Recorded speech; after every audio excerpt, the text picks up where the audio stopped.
Okay. Wait, so I can't be heard on your stream? Is No, that the issue? You can. I just don't know how the volume's doing, like the audio balance. So, can you talk for a bit so I can actually compare the audio mixer in OBS? Okay. Hey guys, welcome to the stream. Sorry. Hello people, welcome to the stream. Okay, test. Test. Okay, hopefully that should be comparable now. Should be Today, around the same. Charlotte's gonna teach us how to do visual effects and shaders. They're shader expert. And I'm me, Kim. Do we even have viewers? I can't even see a viewer count. What is this? Oh no, there's and I immediately see the kimilycatfe follow. I'm a follower. Well, thanks for that, I guess. You're welcome. I suck at thanking people for stuff. It always feels so awkward. I'll go post. It comes off so mean when you thank people like that. It's not my intention. I'm not mean, but like cold. Yeah, I don't know how to do anything else. It's hard. It's such a great way to discourage people from talking to you further.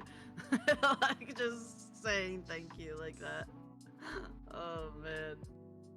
Okay, time to post some links in places. So, no streaming, VFX and game dev with him. That's no channel link.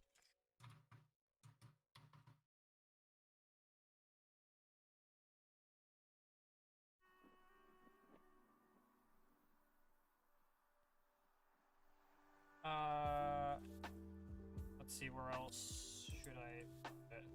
I guess your server? Yeah.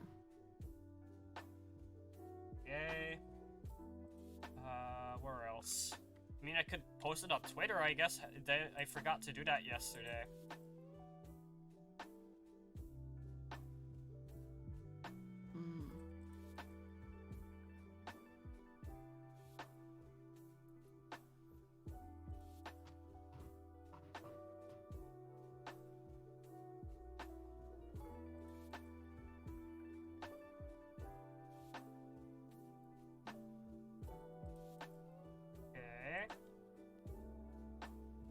See how the stream's doing. Let's see if we have any drop frames yet.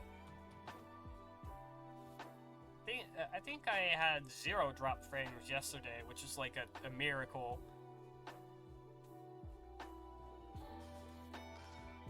Yeah, I mean, if you start dropping frames, you should stop streaming on Discord. I mean, maybe, I guess. Oh, speaking of which, I should close the projectors. It's no longer being used. Let's see what else we have.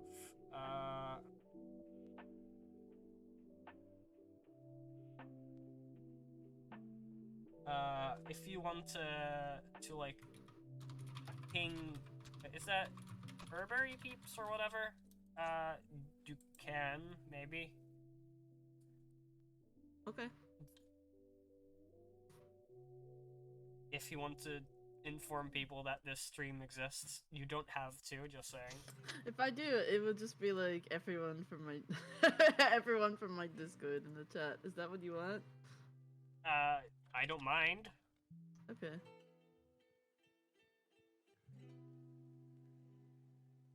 Oh yeah, not Discord. Twitch also added... but Junie might get mad at me because I didn't do that when I when I was on his stream. Okay, Oh. I could do it. Twitch also added some kind of guest star feature, which I found out about. What does that do? Basically, you can invite viewers from your stream on live, and they have like... Oh yeah, I remember XQC doing that. Oh, okay. They have security measures, but I doubt their effectiveness, honestly. I bet XQC's stream was a mess. No, it was fine, but people kept lying to him that they were a girl, because he said girls only, and it just kept being like a bunch of dudes. Like a bunch of dudes, like with like very feminine like names and typing more like girlishly. They're like, "I'm a girl, woo," in the chat. Or like, "I'm a girl," like kitty face. Yeah, Uwu really sells it, totally.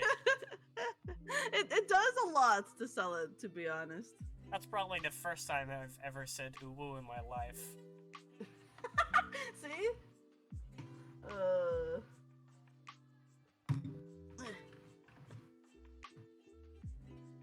It's something that you say only if like you're trying to sound super cute. I mean, did I sound cute when I said it? It sounded cuter. You sounded cuter than usual. Really? Uh-huh. Okay. It's just like, it's a really cute word to say. I suppose.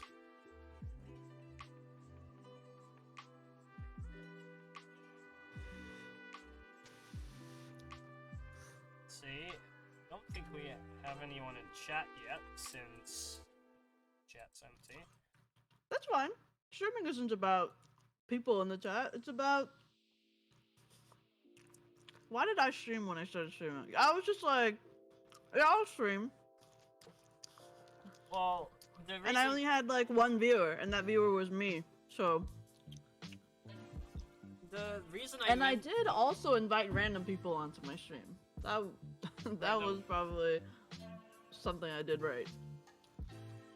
The reason I mentioned it is because I was thinking about how the Twitch viewer count worked, since it said I had more people in my chat than I actually had viewers according to the viewer count. Yeah, it works really weird. It's not accurate. It doesn't refresh, all the time. It like takes a while to refresh. No, it wasn't even... And sometimes it jumps up and then it jumps down, and there might be more people than it actually shows. There might be less people it actually shows. It's like, might as well not look at it.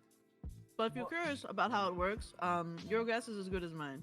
It's very confusing. Well, it's not about refresh time, because I consistently had more viewers than the viewer count, but I was thinking maybe it depended on the amount of people that actually use the chat or something, but now there are no people chatting, but it says I have 3 viewers, so I don't know anymore. Yeah, it's not based off of that at all. Okay.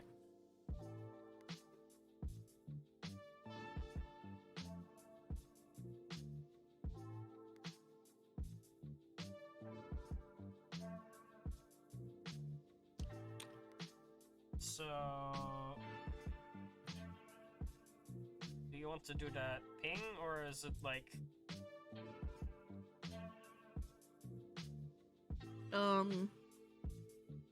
Sure, I'll invite people. Don't worry if you don't want to do it. It's not important. It's just like...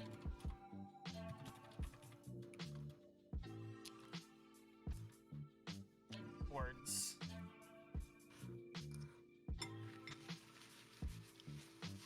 Let me think if I have any friends who are interested in programming.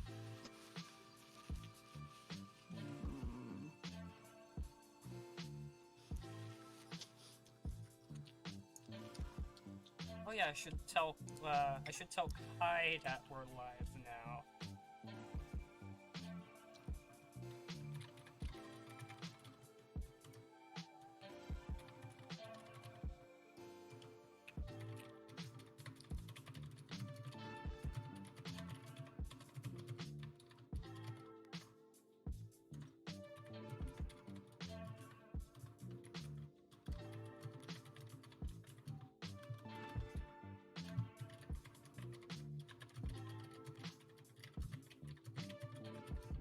Am I the only person who tries to fully type out URLs instead of copy-pasting them?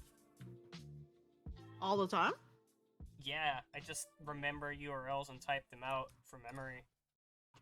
No, it's probably a good thing to do. to stay sharp. Yeah, I guess that would be a valid reason to do it. I just do it because I remember the URLs.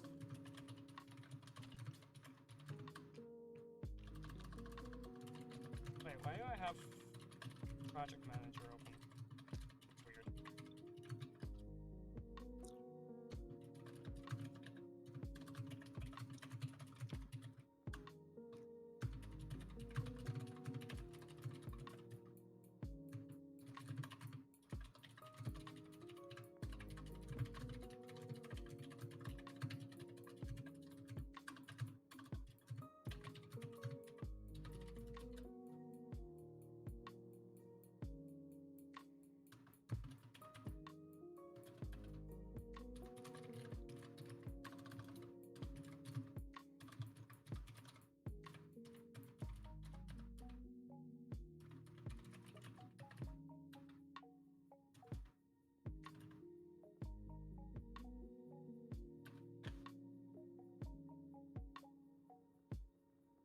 Okay, I did it. Oh, you did? Mhm. Oh, yeah. I can see the ping.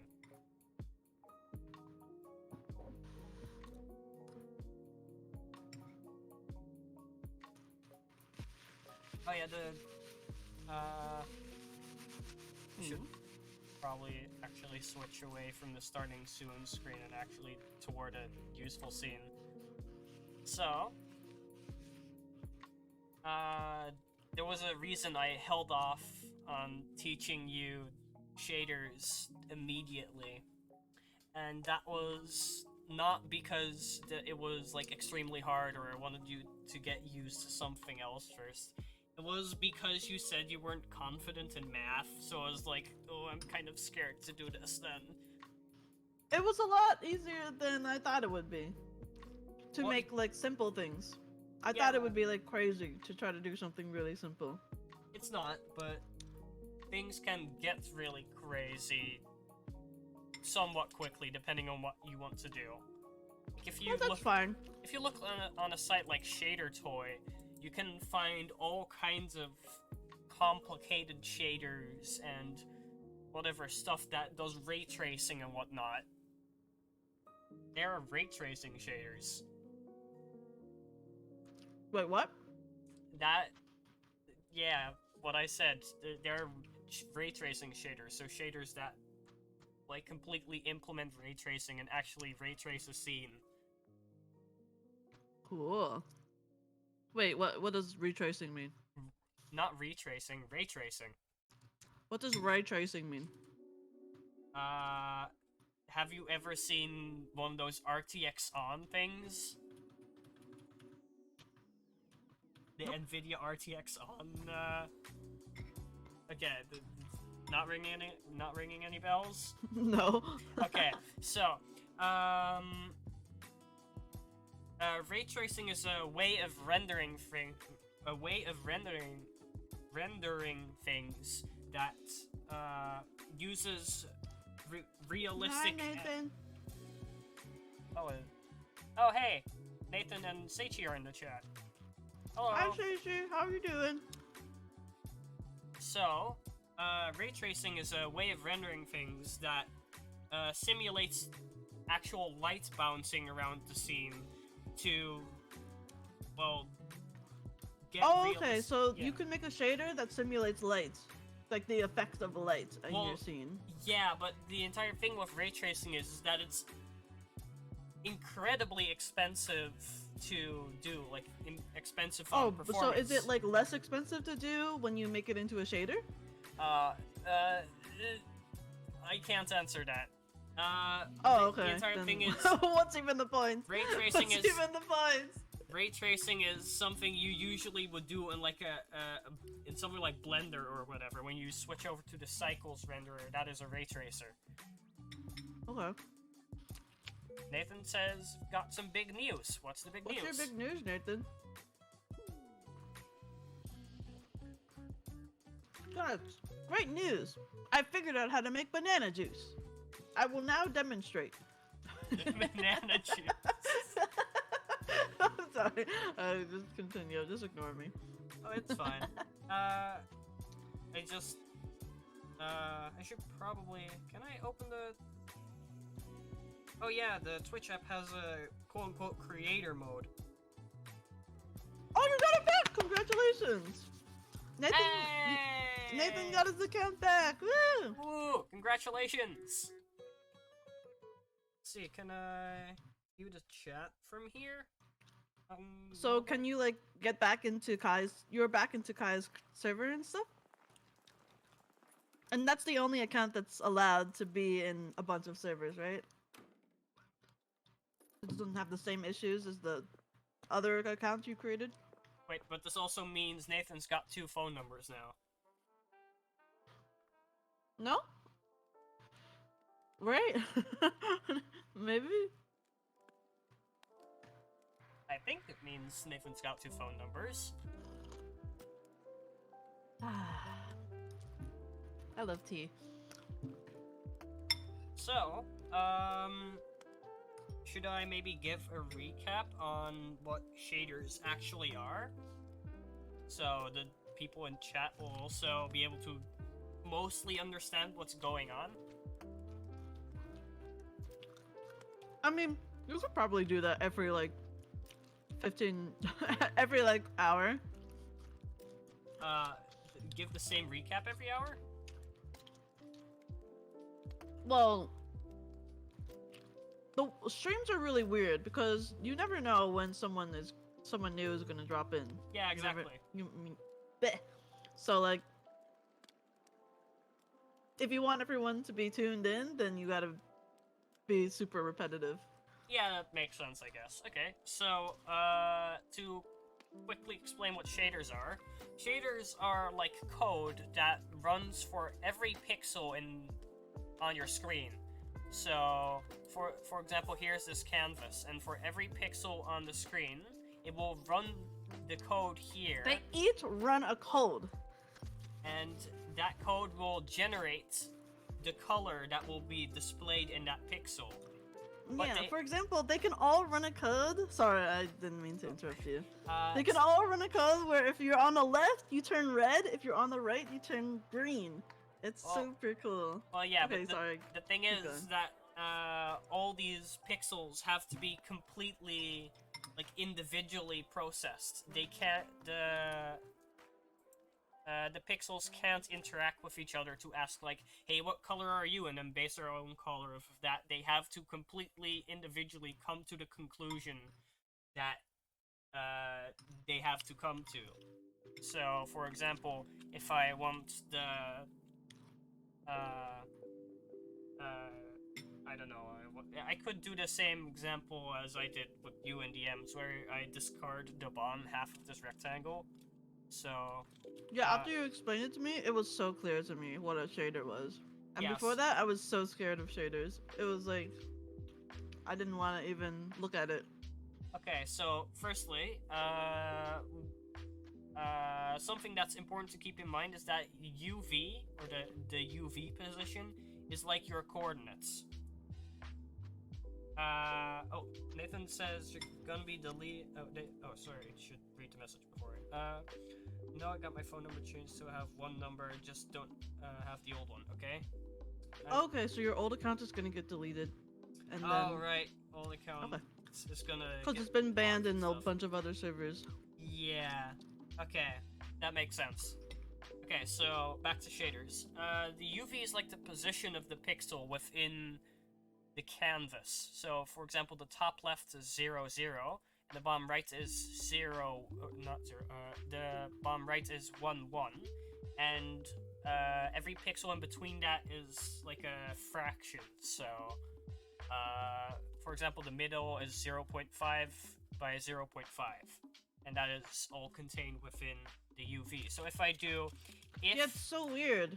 It's like, you know, the XY coordinate. I think everyone learned about the XY coordinate in school. It's like U is X, and then V is Y. Although, except it only goes from 0 to 1. Yeah, although,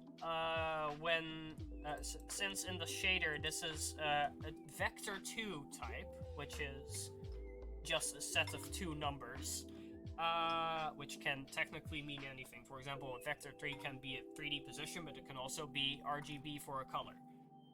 But this vector 2 is indexed using X and Y, so we don't have to remember that the U is X and the V is Y. We can just index the X and Y on it with .x UV or just .y. represents the coordinate of the pixel that's gonna render the shader. Yeah, so here... But they're all going to render the shader, so...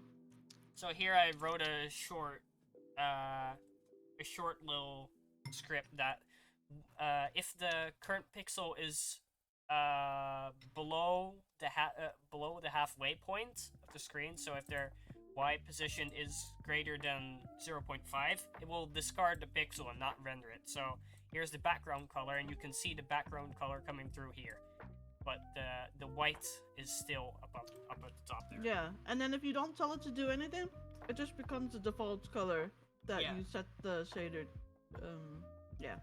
Well, it can be anything. So if the or it could be a picture that you put as well. Yeah, like a texture. If you're applying a shader to an image, for example, the default color will be that color at that pixel in the image.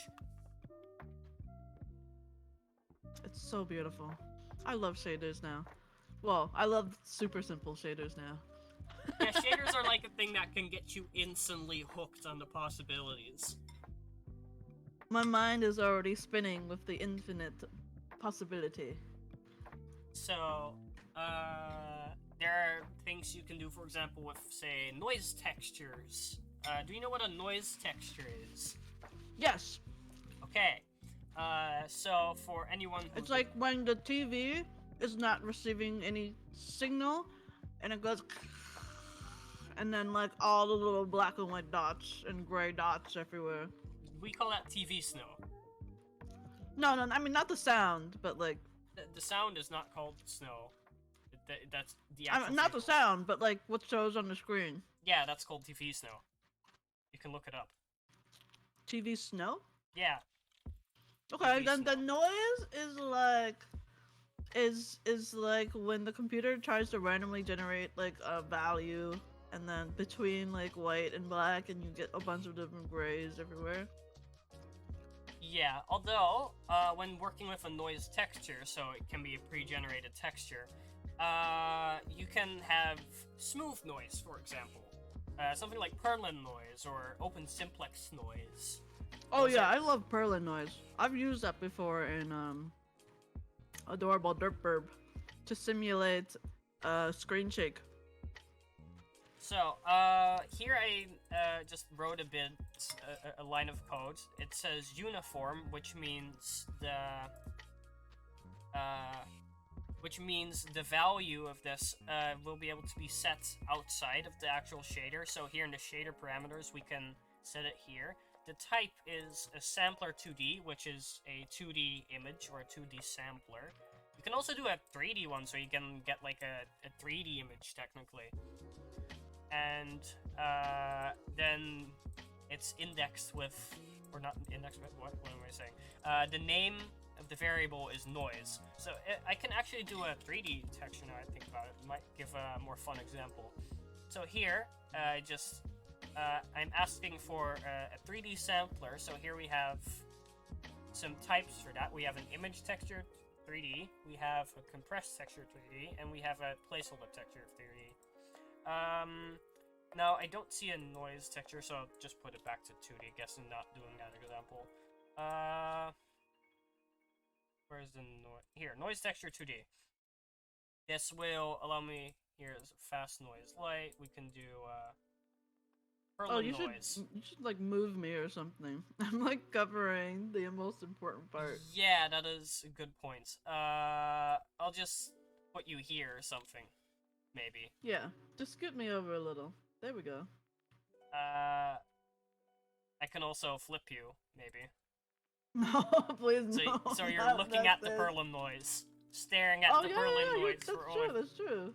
Staring at the Perlin noise for all infinity. No.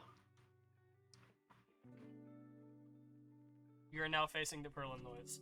So, I just created a noise texture here. which is its own type within the engine.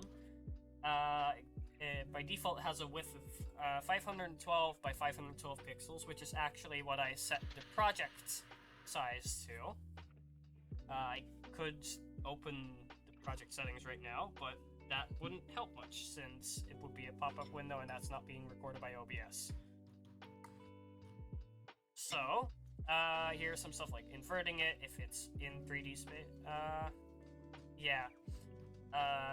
For example, if I calculate the noise in 3D space, it will actually account for more axes, well, one more axis than normal, so it can, well, it won't be using more of it. It will just, like, I don't know, just, I'm not gonna explain further. I don't know, anyway. figure it out yourself. This is useless most of the time anyway. It says may result Hi, Kai. How you doing? Hey, Kai. It says it may reduce the contrast. It's not really that important. So, generate mipmaps here. Mipmaps are like smaller or bigger versions of an image, which are like pre-calculated, so it won't have to resize the image later. That is useful for like 3D textures and stuff. Say you have a texture on a wall. If you move far away from that wall, it'll be smaller on the screen. So you could use a smaller version of that image. I've sworn you followed. Oh yeah, thank you for following, Kai. If you have the wall smaller on screen because you're further away, you can use a smaller version of the texture, which is less performance intensive. It's basically just an optimization. You can turn it off though, because it can generate some low quality looking stuff in certain circumstances. So it's not always optimal to have mipmaps depending on the looks of your game. You can add compression and stuff. Seamless. This basically just asks if the left side of the image and the right side of them or the left side and the right side of the image should be able to connect. Same with the top and bottom. So if I enable this, I don't know if it changed anything here, but if I now, for example, oh, thank you for following, Nathan. If I now, instead of putting or cutting out the bottom half here, if I instead sample the noise texture and at the current position, so color equals texture noise UV, so this samples the noise texture at the current UV position and then puts that into color. The texture is like the sampling function. Now what I can do is, instead of using the real UV, I can make my own UV variable, so it would be of the type vec2. I could just call it lowercase UV, the engine doesn't care. So put that there. Then I could do uv.x, then add time to it, so every second it will scroll by an entire image because this is measured in seconds, and Wait, what? The width of the image is 1 UV. One UV size thing. And what is time? This basically just counts from the, I think, either from the engine starts or from the shader load or whatever. It's just an amount of time since some point in time. Wait, which you can... so you're going to add... You're going to move the pixel to the right? Oh my god. It's speed. Well, not that. This has to do with the fact that the texture is not actually set to repeat right now. It's only seamless. So, can I do that somewhere here? No, I don't think so. Okay. Instead, then I'll just normalize this value. Okay. Ooh, one of your classmates has been banging around all morning. Ooh, that's not fun. I hope you're doing alright, Kai. I would be the roommate that would bang around all morning because I can't go to sleep. Yeah, no. I think that I would be the worst roommate in the entire world. Okay, no, I doubt that, honestly. Oh, thank you. Very kind of you. So we can modulate the exposition by 1 to basically just keep it within 0 and 1, make it overflow if it's bigger or Oh, if it's smaller. so you are moving the pixels.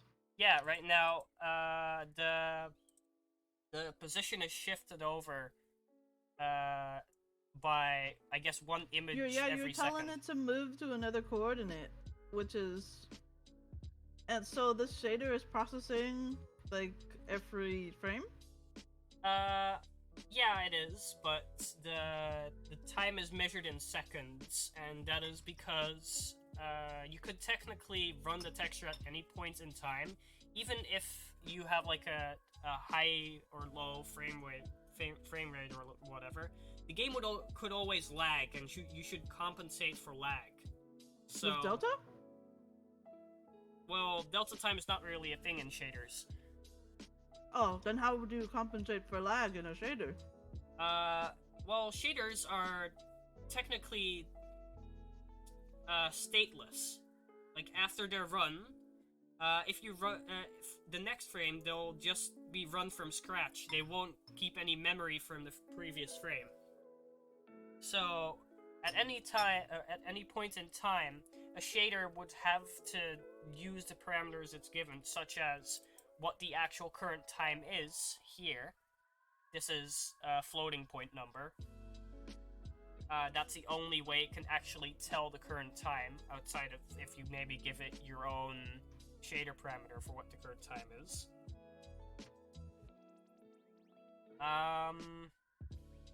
So, basically you have to calculate the state of your shader depending on the time. That's what I'm trying to say. Okay. I hope that made sense. Anyway, you can see it scrolling by now. If I make the noise texture not seamless, you'll be able to see a hard edge scrolling by here. Ew. That hard edge is removed when we make it seamless. And here it can configure how it's blended to be seamless.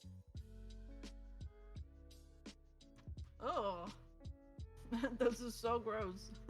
Yeah, the shaders, well, with noise and shaders and whatever, there's a lot of, like, rough stuff going on behind the scenes. If you want something to look smooth, you gotta make sure that happens yourself. Even, say,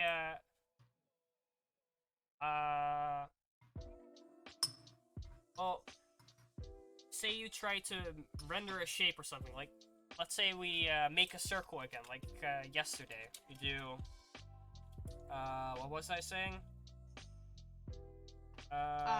Making a circle. So we can measure the distance to the center, and then if it's within a certain range, we can draw the circle.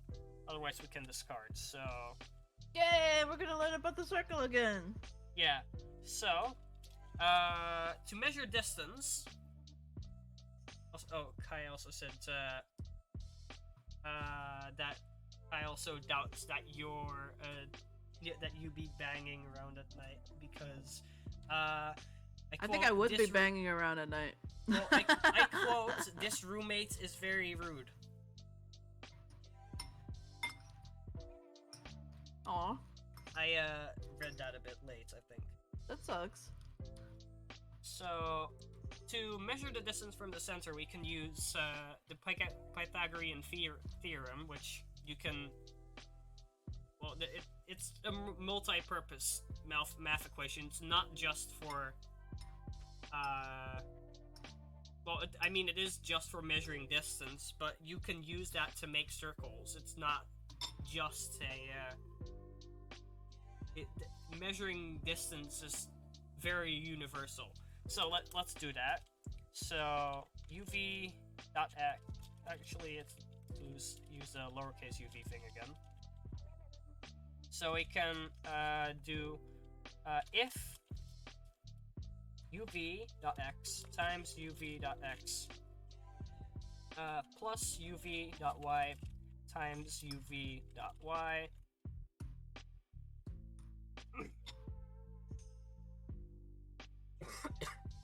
sorry. That's okay. I don't have a button to mute on both Discord and on stream.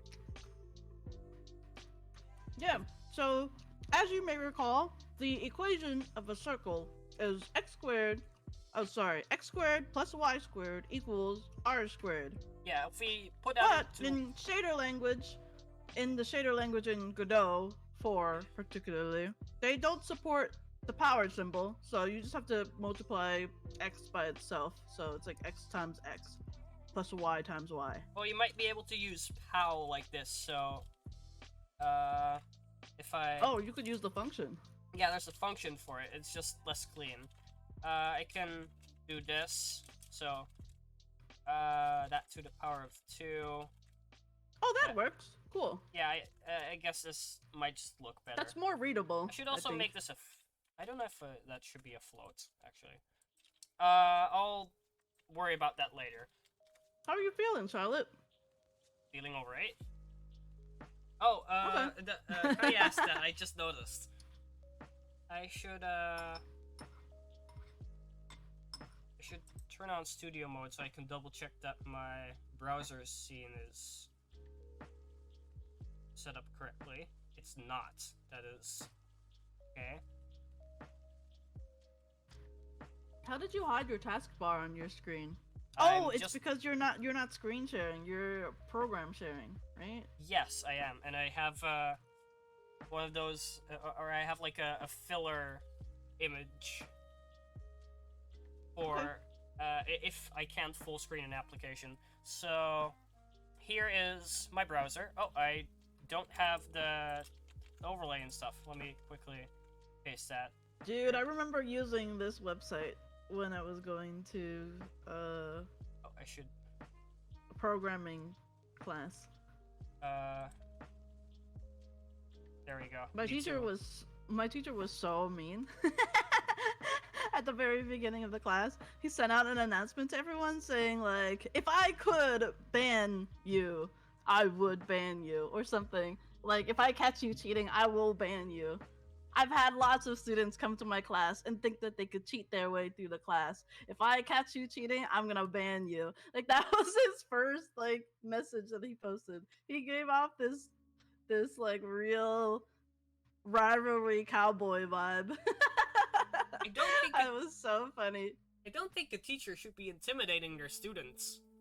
He was like, he told a story of like, I tried to retire, but I was reached out to a bunch of companies saying that the people graduating from colleges aren't good enough. So I was forced out of, sorry, not forced, but he was like, I had to take it upon myself to unretire myself and go back to teaching y'all how to actually program. And I'm not gonna be easy on you because you will learn these skills. And if I catch you not like trying to weasel your way out of learning, I would ban you if I could. Just saying, you know? That's not a fun way of doing that. Hello, Finnack. That was so funny. Y'all Hi, doing... Finnack. Finnack asks, y'all doing Yeah, math we're in doing here? math. We're doing math.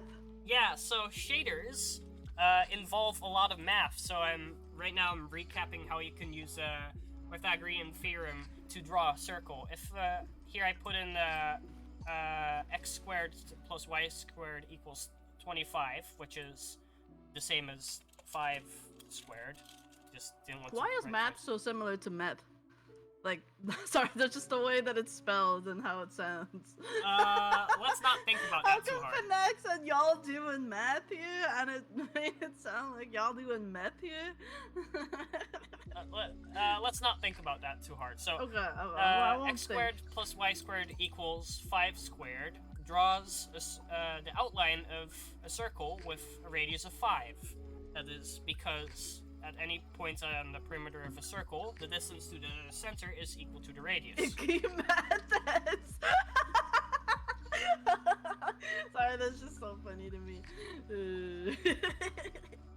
Ew, icky Ew, numbers. icky math heads. I don't like hanging out with the math heads. Anyway, so if I turn this equal sign into a less than sign, or I could also do less than, do whatever. But this draws a filled circle, as you can see here. This is what we'll be using in the shader to draw a filled circle. So if I switch back, okay, that real quick. Kim is still facing right in this scene. I'll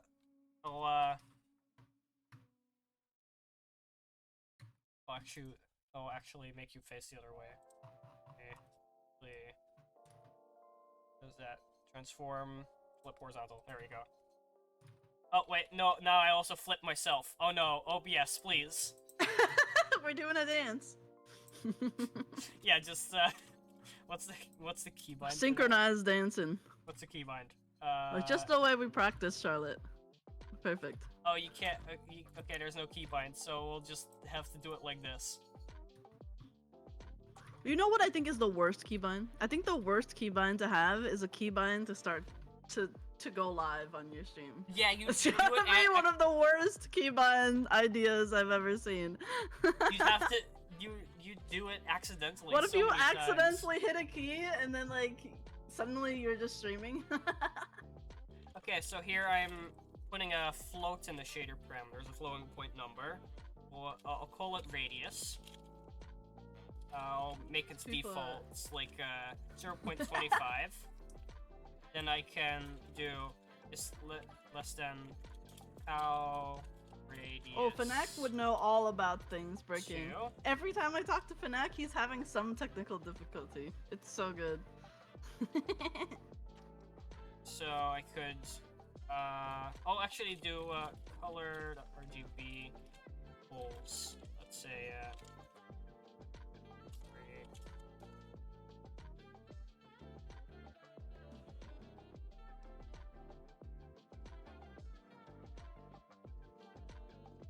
It was rewriting your start stream hotkey? Kai, you have your start stream hotkey set up? No. Why? That sounds nightmarish. Is that olive beans? That is an emote if I've ever seen one. Do you want it to delete it? OBS keep rewriting the start stream hotkey. Wait, does OBS have a start stream hotkey by default? I don't think so. Does it? I don't know. Gosh, now I have to check. Settings. Let's see.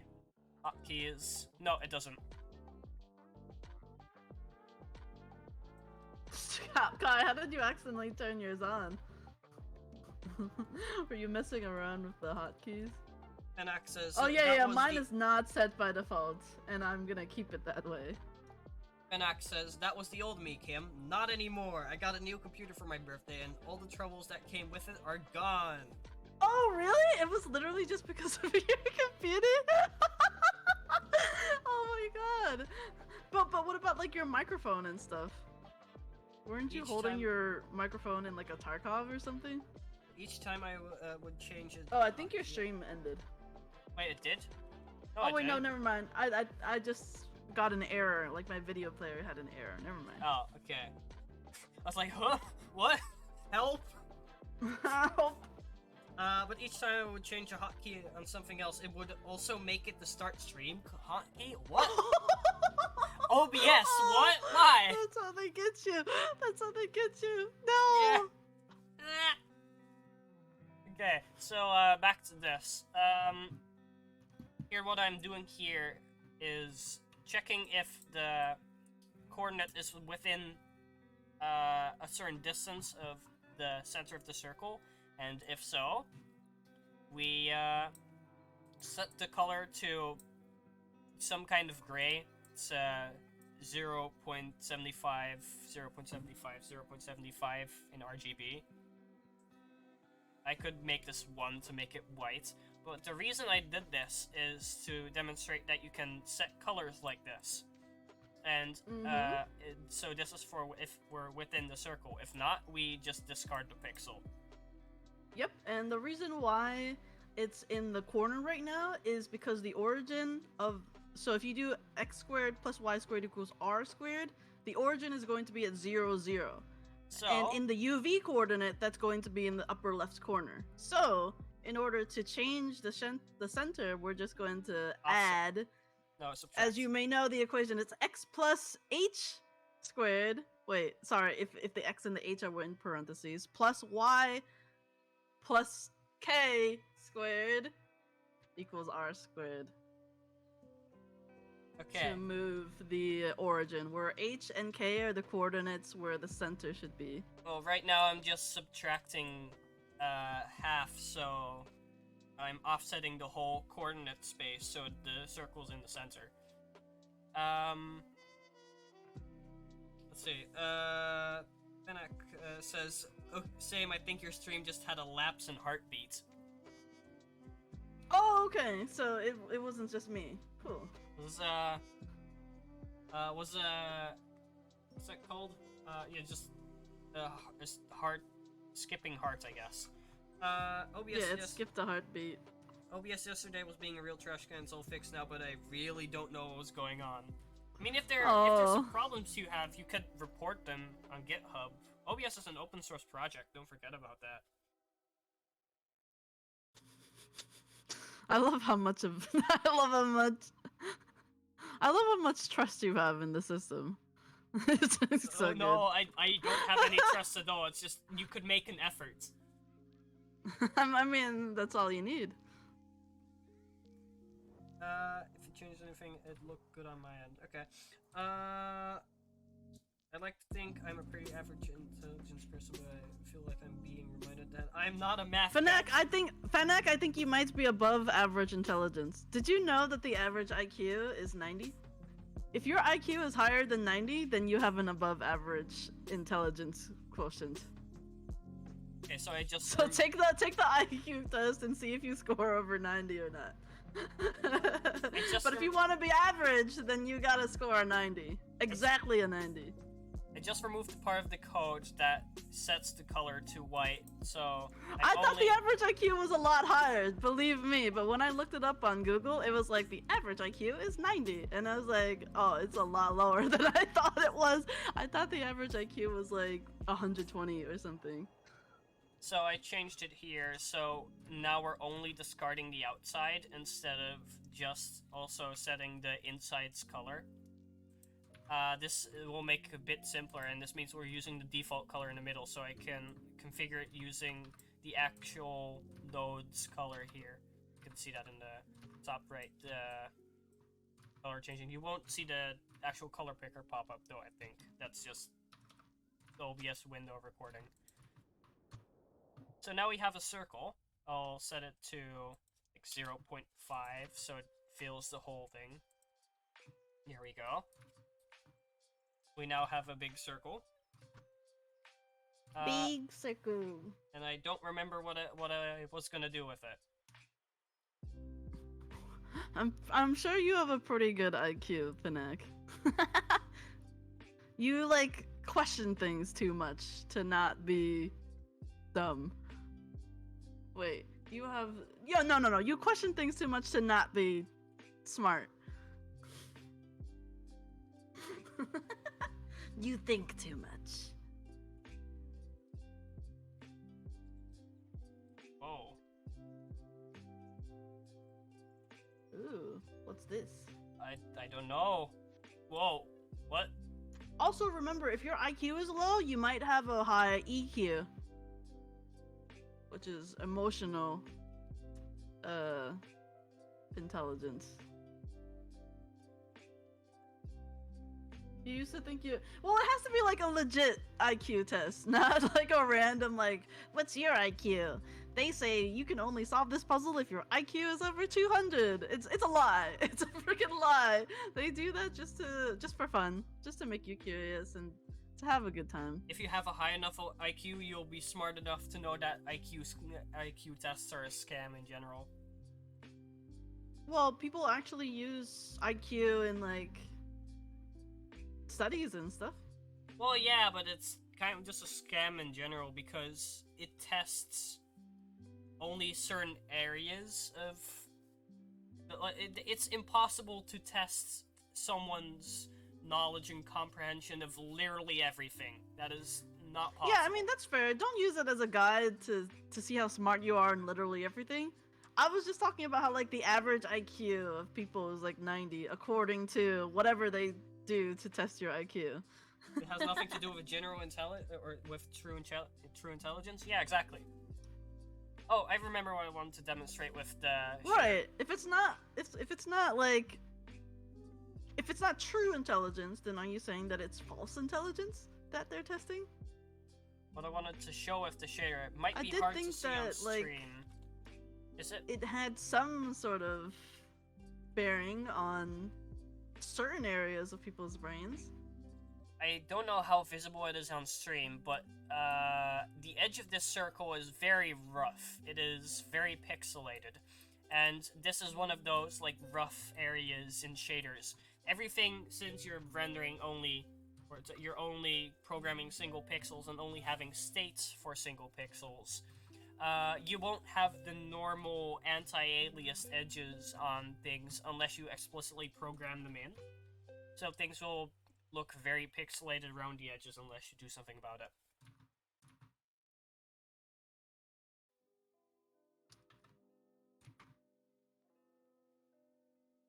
Very Western too.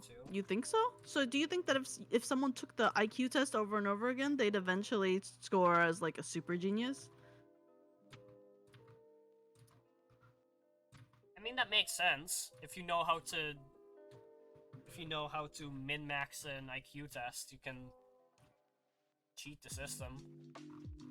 But then, wouldn't someone have done that already? They have. Oh, really? Yeah, okay. There are more than enough people who have faked IQ tests and stuff. So the average IQ is actually less than 90! Oh no. Okay. I mean, you could also fake and score low. Why would you want to do that? To get under some kind of practical exam or something? I don't know. I guess so.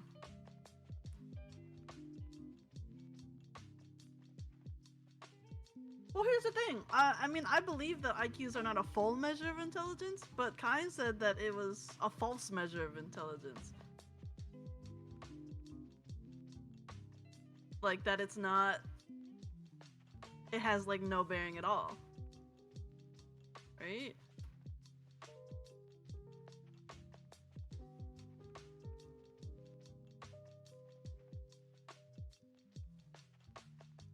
Yeah, we should take like some sort of artistic aptitude test. Okay, well actually I don't think that's even possible to do. Art is just so subjective. Here we have a noise circle. I don't know why I did this. I think Kai would know a lot more about like what art colleges try to do to like prepare you for to get you your art degree. If it's subjective, then like, does that mean that you can only graduate art college if subjectively the art college thinks that your art is good? I just said it wasn't. It has to have some criteria, right? I just said it wasn't a measure of true intelligence, as that is relative to your surroundings, and not how well you can figure out boxes and stuff. Yeah, that like. The tests people put in IQ tests are kind of weird anyway. Like they don't really measure. Like they can measure like how well you understand spatial stuff and whatever, and how well you can remember things, but that does not inherently test your intelligence. Like, you could be really good at specifically those tasks, but suck at literally everything else. Like, you will be able to do that, but in reality, like, you can't talk or something. That'd be, well, actually, that doesn't exactly make you dumber. That was a very dumb thing of me to say.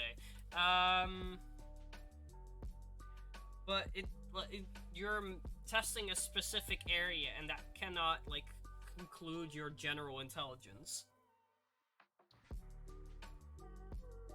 Does have a very it's just an indication of how well you perform on mental tests compared to others.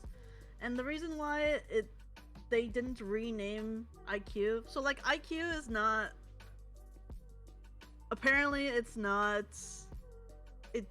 IQ is not a very good descriptor of what it is, but they can't discard the term because it's too popular now. It's gotten out of hand. It stands for just stands for intelligence quotient, according to people. Yeah, it stands for intelligence quotient, but nowadays people use it to measure how well you can do on a mental test, like a test, like a paper test. Want to do some more shader stuff? Shader stuff.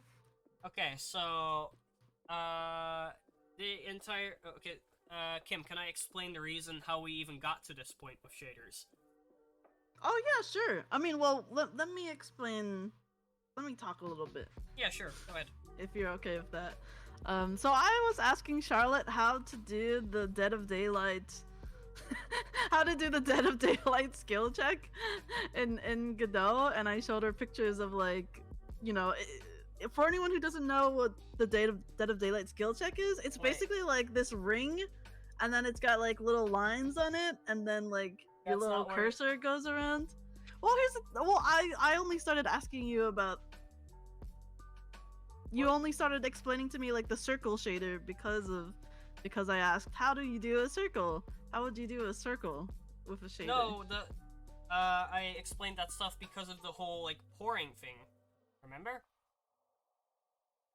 Like you're saying that I should use a shader to put pouring into my game? Because that was not what I thought I was going to do. So how am I going to use a shader to That's what I explained during that do call, pouring. Right? Well, I didn't. That's not what I received from the. Maybe you were trying to teach me how to do pouring in the call, and that was the reason why. But that was not how I interpreted it. I thought you were trying to teach me how to do the Dead by Daylight skill check minigame. That was the second call. Wait, there was a first call? Wait, we've done. This is our third call, right? Yeah. In the second call, all I did was show you like Cook Serve Delicious and like Chef RPG stuff. Yeah. So wait. You didn't teach me anything about shaders in the second call. Oh, okay. So everything happened in the first call. Well, yes. Okay. So, well, the whole reason I showed you the thing with this kind of texture, the black and white like transition texture, was for that pouring thing, because you could do like a gradient that comes out from the center and then expands into like, I guess. Okay, now demonstrate how I'm going to use shaders to do a pouring minigame. Okay. And wait, but before we go into that, what I mean by a pouring minigame is basically just like, imagine a cup, right? Imagine how you would implement a cup, and if someone were to pour a liquid into that cup, like juice into the cup, how would you simulate the level of water, like the level of juice in the cup rising up to the rim? But without like doing it the easy way, and like, well, not the easy way, but like the animation route. It was like sauce onto a pie, right?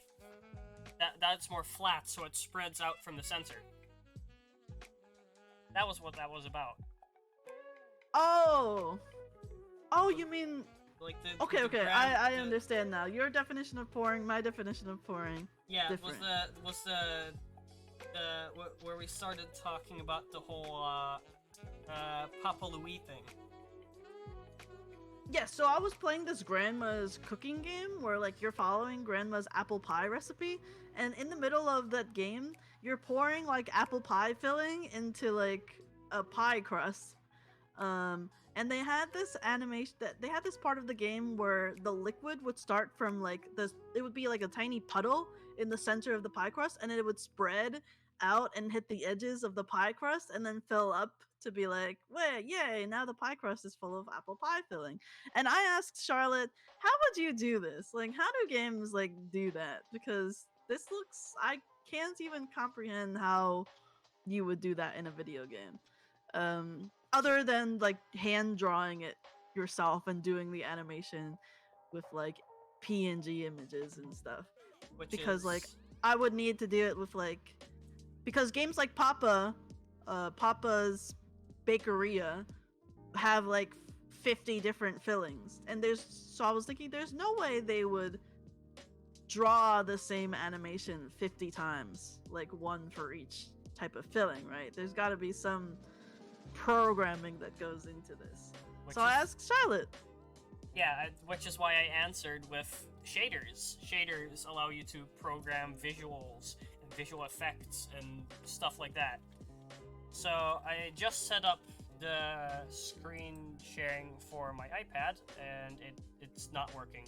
Okay, suddenly stopped working. Let me quickly respond to Fnac real quick here. Absolutely, I do think that the skill check in Dead by Daylight, I don't know for sure what they did to make it, but one of the ways you could make it is using a shader, definitely. Yeah, so they could have easily just had someone draw the circle, obviously, but it's definitely possible with a shader as well. Okay, so here's my iPad. You can see my screen. The Poffin sequence from Pokemon Platinum Diamond. I gotta look up what you mean. A Poffin is like a pancake, right? In Pokemon. Okay, so here I have this.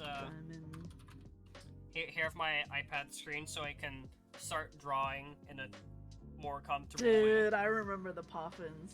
Those were great. I spent, after they introduced you to Poffins, like midway through that freaking Pokemon game, all I did was make Poffins from then on forward. Only Poffins. Okay, so here I'll try to blur this thing. So now we have like what the heck? Semi-gradient coming out from the center. I'll repeat that a few times, like spreading out. Kai, did you know that Poffins are tiny? They're actually like small. Here, let me send you a picture. There's a freaking like, they appeared in like an anime, like in the anime. They're tiny.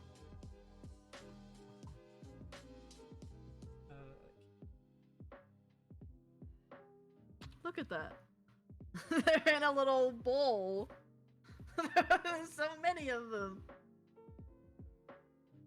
Took so much effort just to make one.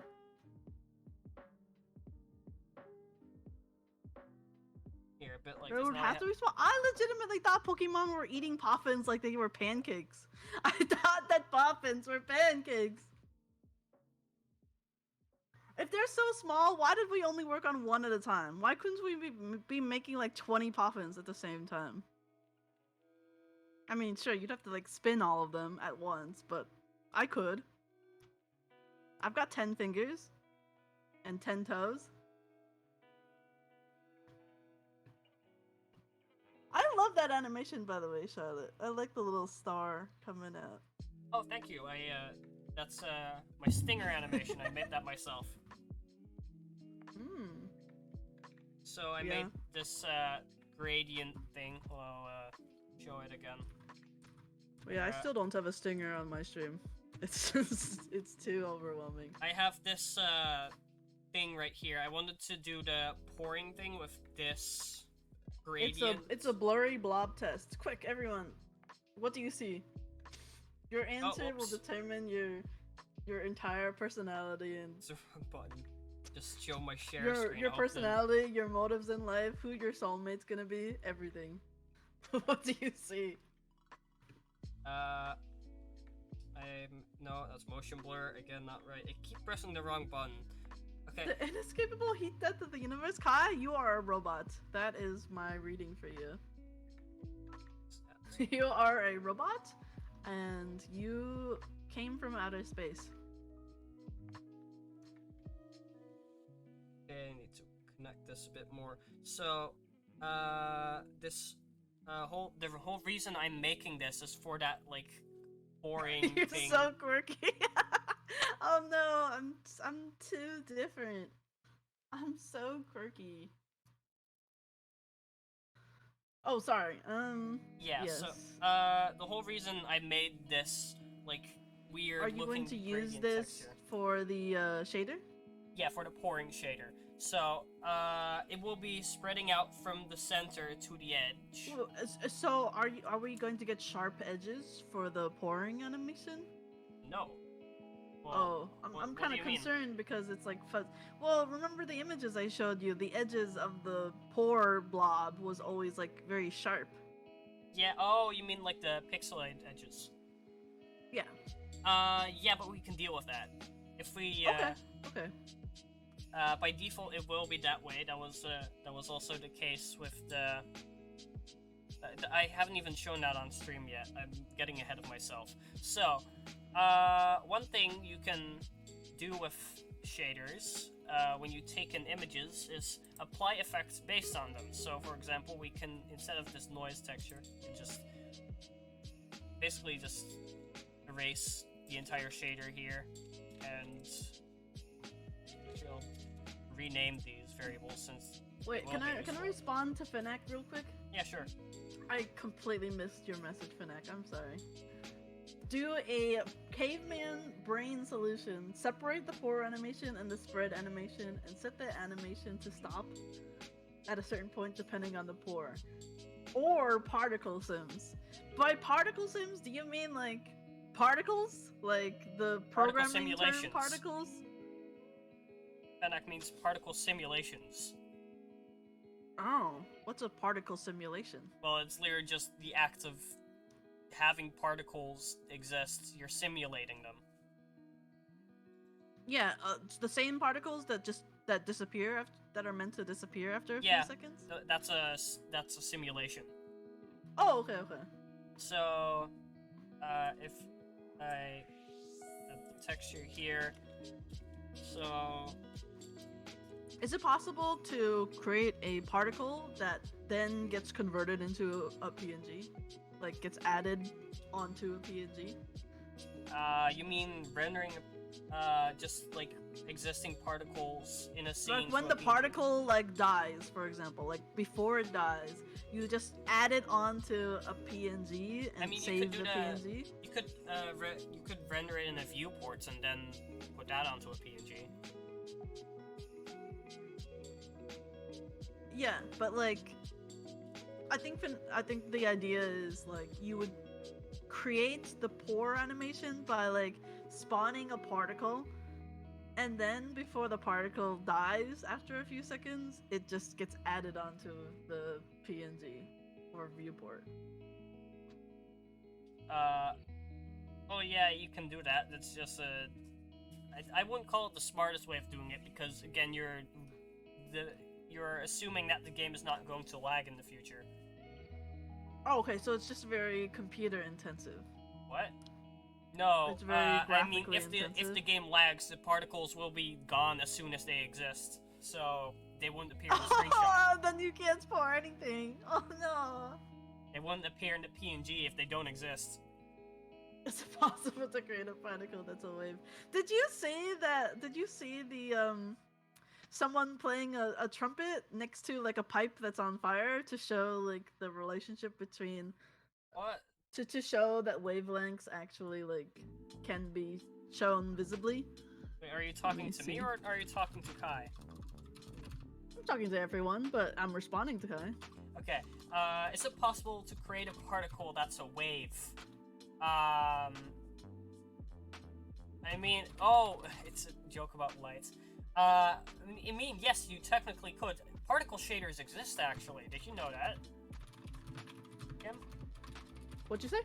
Did you know that particle shaders exist? Or rather, did I explain that? What's a particle shader? exactly what it says on the tin. Okay, but like, is it a shader that's a particle, or is it a particle that's a shader? It's a shader that simulates particles. Oh yeah. That's super. That sounds super cool. So here on the top of the shader, there's a shader type thing here. It says canvas item, which you can also do spatial, I think, or I think it's called spatial. And there is particle, so you can do canvas shaders, which are 2D shaders. You can do spatial shaders, which are 3D shaders, in which you can also manipulate like 3D model vertices and stuff. And you can also do particle shaders, so you can make shaders for particles. So to explain what I've made here I'm taking in a texture and a floating point number for the progress. Then I am sampling the texture at the current position, and if the red value, although the image is grayscale, so that doesn't matter, it could be red, green, blue, whatever. If the value of that is greater than the current progress, we hide it. So this image right here will, when I put the progress on 0, it will start showing the things that are completely black, and then when I increase the value, it will slowly start showing more stuff. And eventually, when I hit 1, it will also show the parts that are fully white in the image. So you can use this kind of thing to make a transition using a texture. This is used in RPG Maker, and I also think in RenPy, the visual novel maker. So, as I showed earlier, I made this grayscale texture here, which, I mean, it's not especially good. It kind of looks like a weird dog, but let's ignore that fact. If I put that texture in the game files real quick, I need to export it. Sorry. We'll just send it somewhere on Discord and then grab it again. The shader that I'm most impressed by is there's like a video game where they use shaders to make really realistic wine bottles where you could see like the liquid in it, and the liquid is like flowing everywhere, and people just like to hold their hand with like a bottle next to their face and just rotate the bottle at every angle and watch the alcohol in it move everywhere, and people are like so impressed by it. So, and it was just done completely by shaders. So here I put in the texture I just made on my iPad. This is... That's the Half-Life Alex? Good. So here I put in the shader, or not the shader, the texture I just made. This is again a grayscale. Beautiful, Charlotte. Thank you. What does the R represent? Red. So it takes the red channel. Red. It could be red, green, or blue, or doesn't really matter since they're all equal, since it's a grayscale image. Okay, what does... So progress is set to 0. Yeah, that's a uniform value, so that's a shader parameter. It's this value right here. So you're just checking for if the part of the texture has any value whatsoever. No, it's checking if the that part of the texture, or that part of the texture's value, which is this part right here, is greater than the current progress. So that's what I said. And then if that's no, that I don't think that's what you said. Didn't. Well, okay. whatever. If it's greater than the current progress, we discard it. So now if what is greater than the progress? What? If what is greater than the progress? The current texture's value. The red value, which is just the brightness in this case, since all the That's what I said! Okay, continue. Okay, continue. it's whatever. So yeah, there's the... It's a wonderful... Okay, my mind is blown, because now I can do, like, a pouring animation. Yeah, this is, You've taught me the ways! This is the poor man's pouring animation. Because, the texture is And then you dumb. could replace the black in like the texture image with like anything, right? Like you could put like a picture with like blurry white edges, and it would work. Well, the edge won't be blurry. So if you look here, we have some weird artifacting, and that is because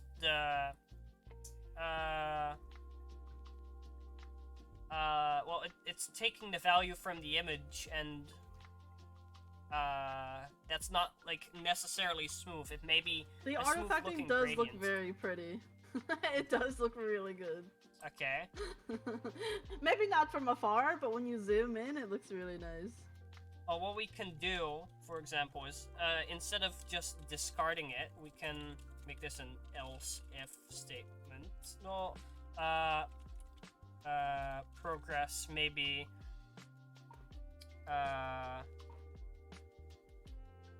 plus 0.1. No, that's a lot actually. Let's do what's it? No, I can make this a variable. That's a better option. I'll do this like call this something. I'll just call it A for now since I don't have a good name for the variable. When I come up with a better name, I'll rename it. So I can actually just make this.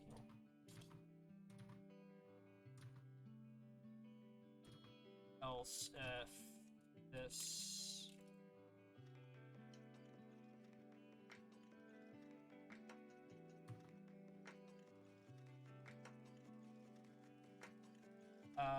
just writing some stuff right now. I'm not gonna explain while I'm writing it because that slows me down significantly. That's totally fine.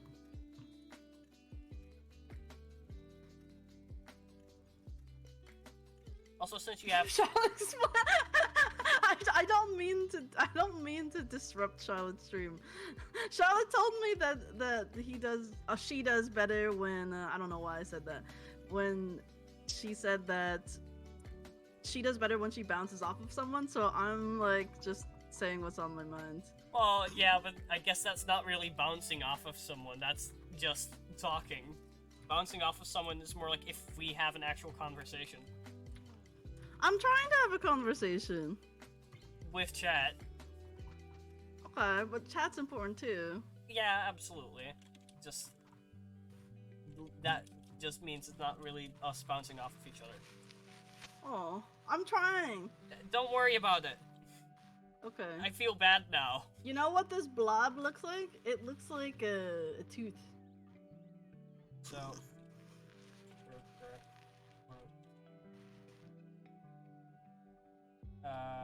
I'll call this edge.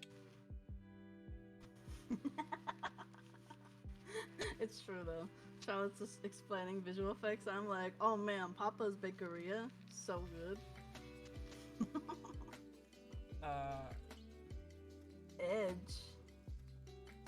If B is greater than progress. Yes, yes. Then the color. Then the alpha value of the color is equal that's to almost right. the value of the image minus the project divided by the edge. Maybe. Oh, Charlotte's trying to fix the artifacting around the edges to make it like straight. That's not right. Ooh, it kind of looks like a beach.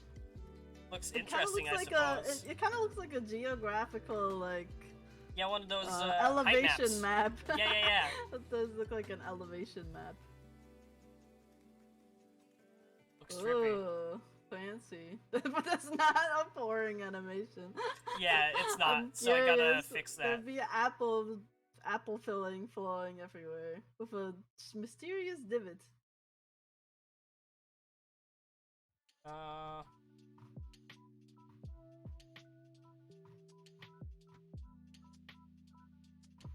Oh, I get it. I need to invert this number. So, oops. I understand as well, obviously. Yeah. I'm just Totally. waiting Why for wouldn't you you? to figure it There out you on go. your own. That's better. Sort of.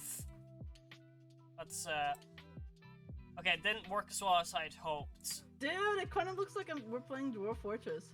Oh, yeah! Like when you zoom in. I hoped to make this like a smooth, thing, so the edge would be smoothed out a bit, but that didn't work out that well. Have fun lurking, Kai. Oh, Kai's lurking. Rubber duck? So what's going on along these edges here? The edges here with, this artifacting? They're just like taking your mathematical equation and being like, well, it's time to become beautiful. Like, it's time to become, like, saplings and stuff. Okay, so let me switch over to a sprite real quick. I opened the image in there. Where is... This is beautiful, actually. I kinda really like it when it's zoomed in. This could be like a stinger. So if we zoom into the actual image here, you can see some of the artifacting is literally just present in the image. Oh, because you did it with airbrush? Yeah, well, I did it by blurring it. It's literally just being Procreate. It's not smooth. I know what a rubber duck is, but I don't know what you mean by when you say rubber duck. Rubber ducky, like the USB? That's a joke about a USB rubber ducky, which is a USB that can act like a remote-controlled keyboard, so an attacker can take over your computer. Oh my god, that's horrifying. The only thing I know never about rubber ducks is that they come in all sizes.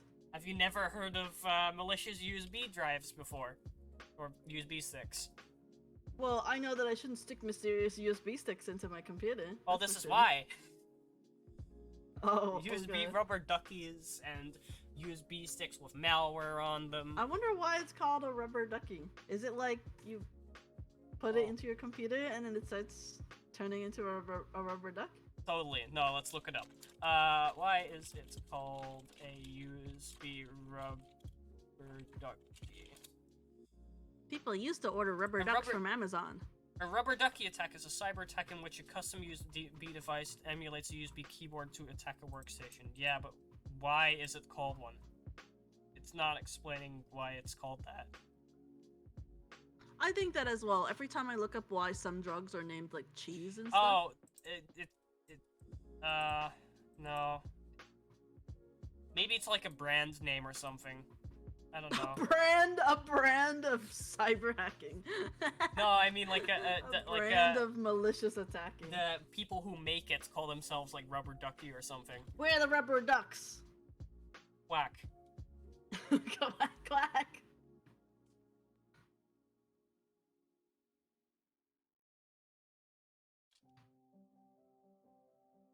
Anyway, yeah, you can see that the artifacting is present in the actual image. Okay, also, since floating point numbers are not especially accurate, this stuff... I constantly always hear how inaccurate they are. Yeah, so this stuff can happen even if you don't work with a texture like this. Okay. It really just, like, you shouldn't be relying on too much precision. Okay. I'll be loosey-goosey with my coding. Loosey-goosey. So I could try, maybe...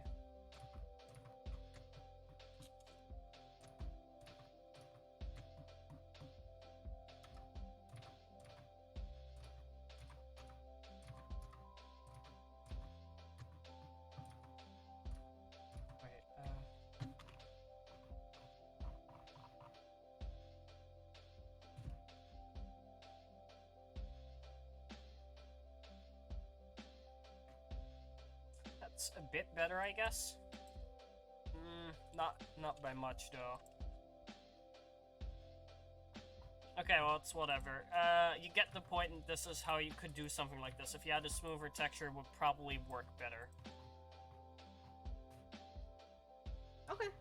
Sounds good to me. This is also using transparency to do this fall off here. This is what that's what the A here stands for. It's alpha. I'll explain the code. So here I have the texture, the progress, and the edge value. Here I'm taking the value, which is in the red channel. Oh yeah, speaking of which, is this even perfectly grayscale?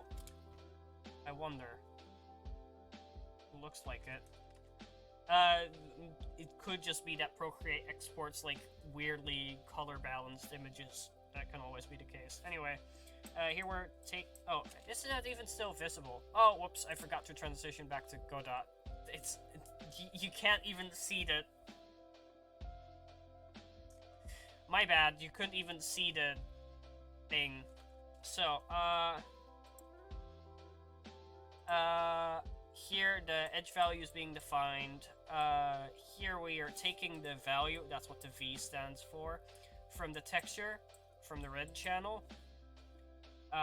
If the value is greater than the progress plus the edge value,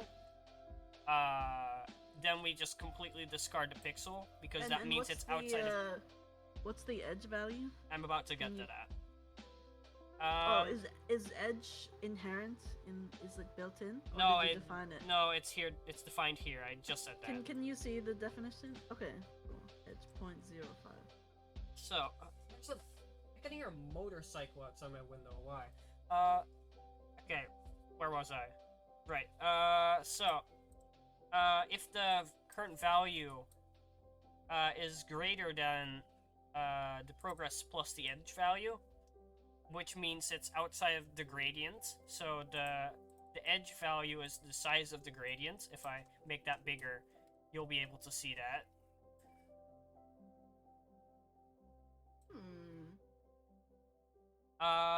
So if it's outside of the gradient, we don't care. We can simply discard it. Otherwise, if it's not outside and it is still, but okay, if it's not outside of the gradient, but it's but it is outside of the actual progress edge, so somewhere in between, then we apply this here, which sets the alpha value by basically just dividing this range by the edge value, turning this into a range from 0 to 1. Then we subtract 1 by that, so this becomes 1, this becomes 0, and then we set the alpha value to that. So this becomes the least transparent, and this becomes the most transparent. I hope you were able to follow that. Yeah. I'm just assuming y'all know what the rubber duck is, like the engineering term? Engineering rubber duck? Rubber ducks are very versatile. Yes. They are used in every field. Also, you can, here you can, this, like, artifacting here, you can see the actual color bands, which are the bands present in the gradient. If I just color pick a random look at, okay, that's bad luck. Just, like here. You can see, this right here would be a color band in, the shader right here. So if I lower the progress a bit, somewhere here is that color band we just selected. I think it's this one. This color band right here is the one just selected in A-Sprite. Not 100% exactly because of the whole edge thing, but should be able to get the points across. That's the pouring thing. Okay, do you want to take a break? No, I'm good. Do you need to take a break? Well, I was thinking maybe we could take a break so I can better transition into the next topic, which is somewhere completely on the other side of the spectrum. What kind of spectrum? Uh, that was just shoot. What? I'm saying a lot. I need to stop doing that. It comes with practice.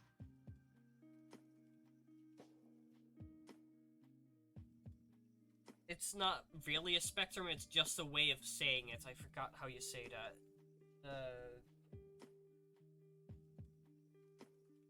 Way of speaking.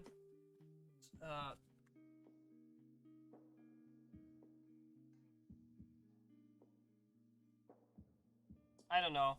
Just forget about it. Basically, it isn't an actual spectrum. It's literally just, it's completely off topic from where we are right now. It's off topic, so it's not a shader anymore. No, it is a shader, but it's off topic in the sense it's not. Kind of shader. Yeah, it's okay. Not. We'll be working on a different shader. It won't have to do. It doesn't really have to do with this gradient texture, which is kind of what this whole thing is about right now. Okay, fair enough. So,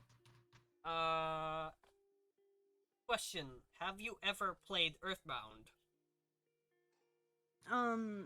Nope. But I've watched people play Earthbound. Okay, so you might be familiar with the backgrounds you have in battle.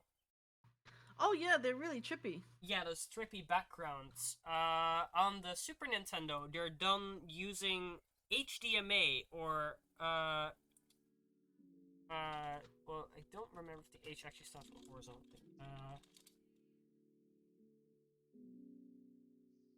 Gonna double check what that stands for. Yeah, okay. I thought it was horizontal, and it's H blank, which is another shorthand, but that means okay. So HDMA stands for H blank direct memory access. Oh, or horizontal direct memory access. So it was right. Okay. And basically, it's something that allows you to change one register. Which is like a number which relates to the hardware in some way. Every scan line. So that is a whole rabbit hole. And to explain what that is, Kim, do you know what a scan line is? Nope. Okay. Well, a scan line is let's say we look at a CRT. Let's imagine this rectangle here is, or we could just do the canvas as our CRT. CRT stands for cathode ray tube, and basically it uses a big ray, or it's not big, but it just uses a powerful ray to beam electrons onto the, I think it's phosphor or something. So it beams it onto the screen, and that creates light at a certain point where it's beaming. So we have this. Let's draw this from the side. This is a very simplified CRT television. Just bear with me here. This is what our CRT looks like, and then there's some kind of thing here that uses magnets and stuff to manipulate an array of electrons to beam stuff onto the screen. It's a single ray that moves very fast from make a new image. It moves from the top left corner to the top right corner. Then it turns off the beam, and then it moves down 1 pixel or 1 scan line, then moves back to the left, then turns on the beam again and starts quote unquote scanning again. That's the term. It scans. Then it does that again and again and again, and this is how it creates a lot of lines that eventually form a full image on the screen. Each of those lines is called a scan line.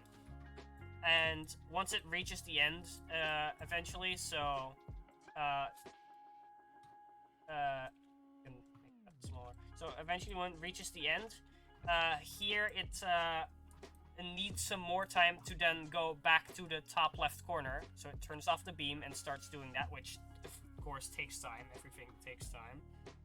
So it starts moving back to the top left, and that's called vertical blank. So it's blanking the beam, it's turning it off, and then it's moving back to the top left. And there's also H blank, or horizontal blank, which is when it turns off the beam and moves mostly horizontally toward the next scan line to start scanning there. Now, each vertical blank can be seen as one frame. Each time vertical blank happens, the one frame has been drawn and it prepares for drawing the next frame. Horizontal blank is like a new row of pixels, and horizontal blank is very interesting because if you can time something to happen within that, well, time, you can take advantage of the fact that what has already been drawn and won't change until the next frame, so you can make changes to the whole image and only have the part that has not yet been drawn change because of it. That is a very complicated explanation, so sorry if I hurt anyone's brain with that. Basically, you can do something different every row of pixels. The Super Nintendo had a built-in method for this. You didn't have to time it yourself, it would time it for you.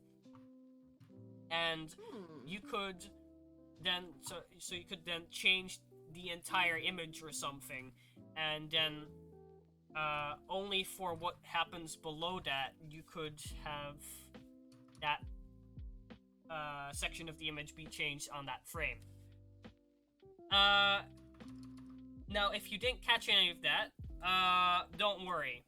Just know that each row of pixels, you can do something else. And you can change exactly one thing. So, what Earthbound does is it takes the background layer, which is what you where you put, well, the background, and it starts moving it and distorting it every scan line. It changes it by a bit each time of it, or it flips between two states to simulate transparency. So if I open something up in a browser here,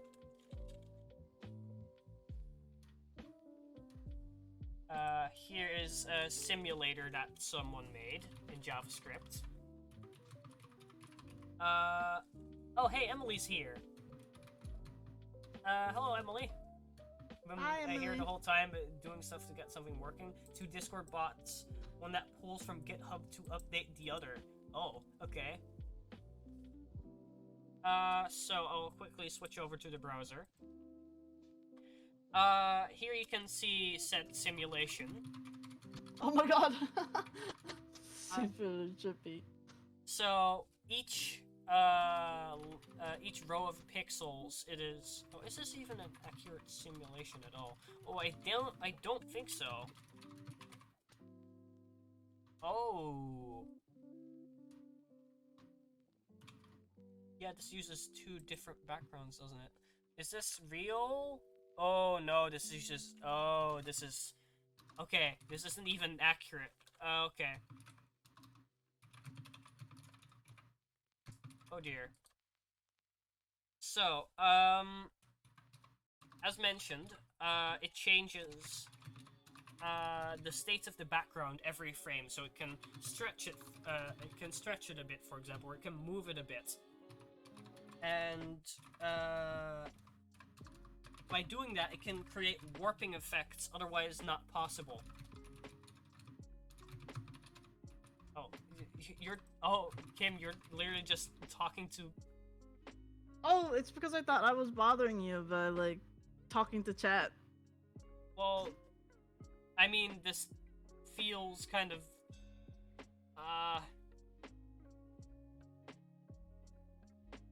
I guess I'm just explaining for too long. Just, you can talk, just... Now I feel bad. No, don't feel bad. But you're here for a reason, and I know, I just don't have it. I'm listening to you, but also like... Okay, well, do you have any questions? Do I have any questions?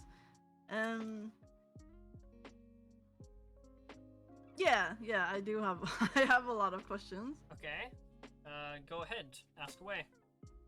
So, do you need to have a texture to make this work? The Earthbound battle background type thing? Yeah, like, do I need to like draw my own pattern? Yes, although they can be very simple patterns. Like, Earthbound, some patterns are literally does it have just to be squares. colored too, or can I make it like black and white? Both are options because, Earthbound in some of its backgrounds uses, color palette manipulation, so it changes the color of the background every so many frames. So it can, cycle through certain colors to make something look like it's moving even when it's not. So, I'll quickly look up... Wait, I think I still have that on my drive somewhere.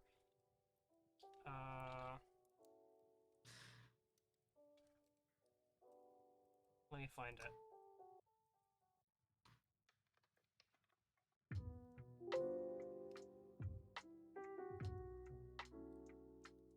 Oh, that's not it. Download from GitHub when you use a command, and also shut down and start the bot. Basically, just update the bot with a command. So you can like update your GitHub using Discord commands. The bots can That's update super cool. itself, though. Huh? The bot could just update itself. What if you just want to do it from? Well, that's why I'm asking Emily, like what they need to use it for. Like, why do you need to? You could just have one bot that updates itself. Doesn't have to be two bots where one updates the other. You use one bot to like sabotage the other bot.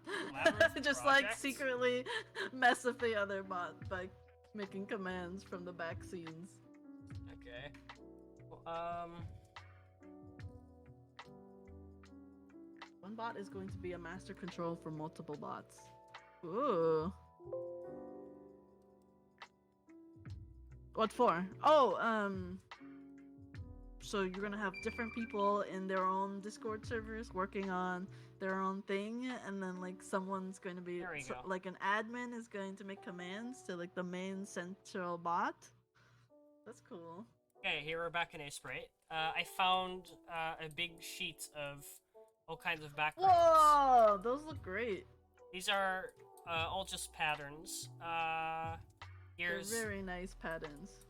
Here's one of my favorites. So, this one right here, I mean, it technically works better if I put it into its own image. Do that real quick. And, new palette from Sprite. There you go.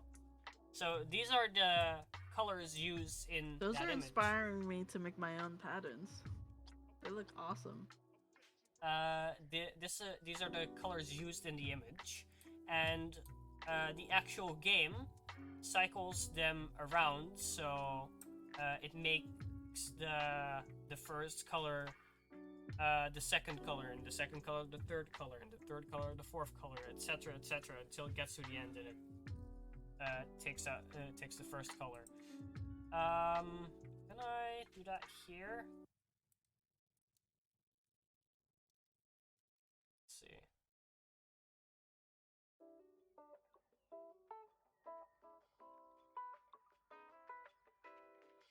Oh, if I make an index image, I think I can.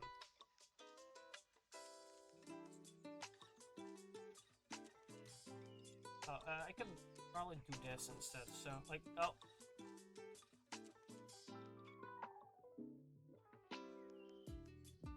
Does that work? Oh, because it's not sorted, that's why. Can I sort these colors?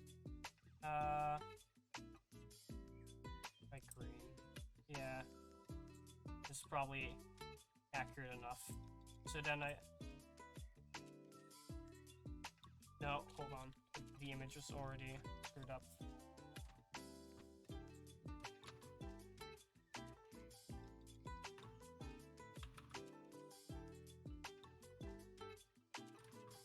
Okay, like this. So... No, wait, that doesn't work, does it? Okay, Sprite's not letting me do this, but it basically just cycles around the color, cycles around the colors, and that makes it look like a spiraling thing.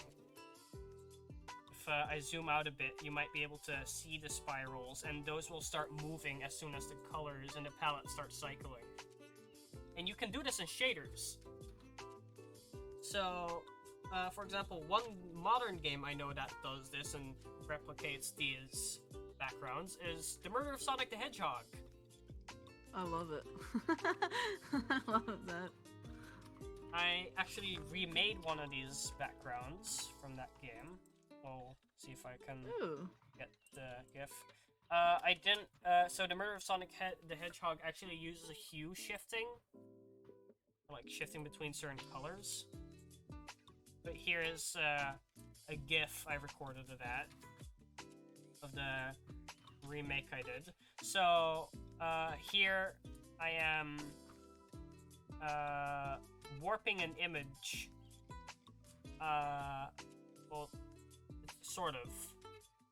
I am moving the image based on its based on the pixel row's Y coordinates, and switching between two states of the image. So we have this interlaced transparency-like effect. If I go to 1:1 scale here, and if you go a bit further away from your screen, you might be able to see the colors blending together, faking transparency. I remember this. Yeah, this is shoot, now I forgot the name. This is called dithering, that's it.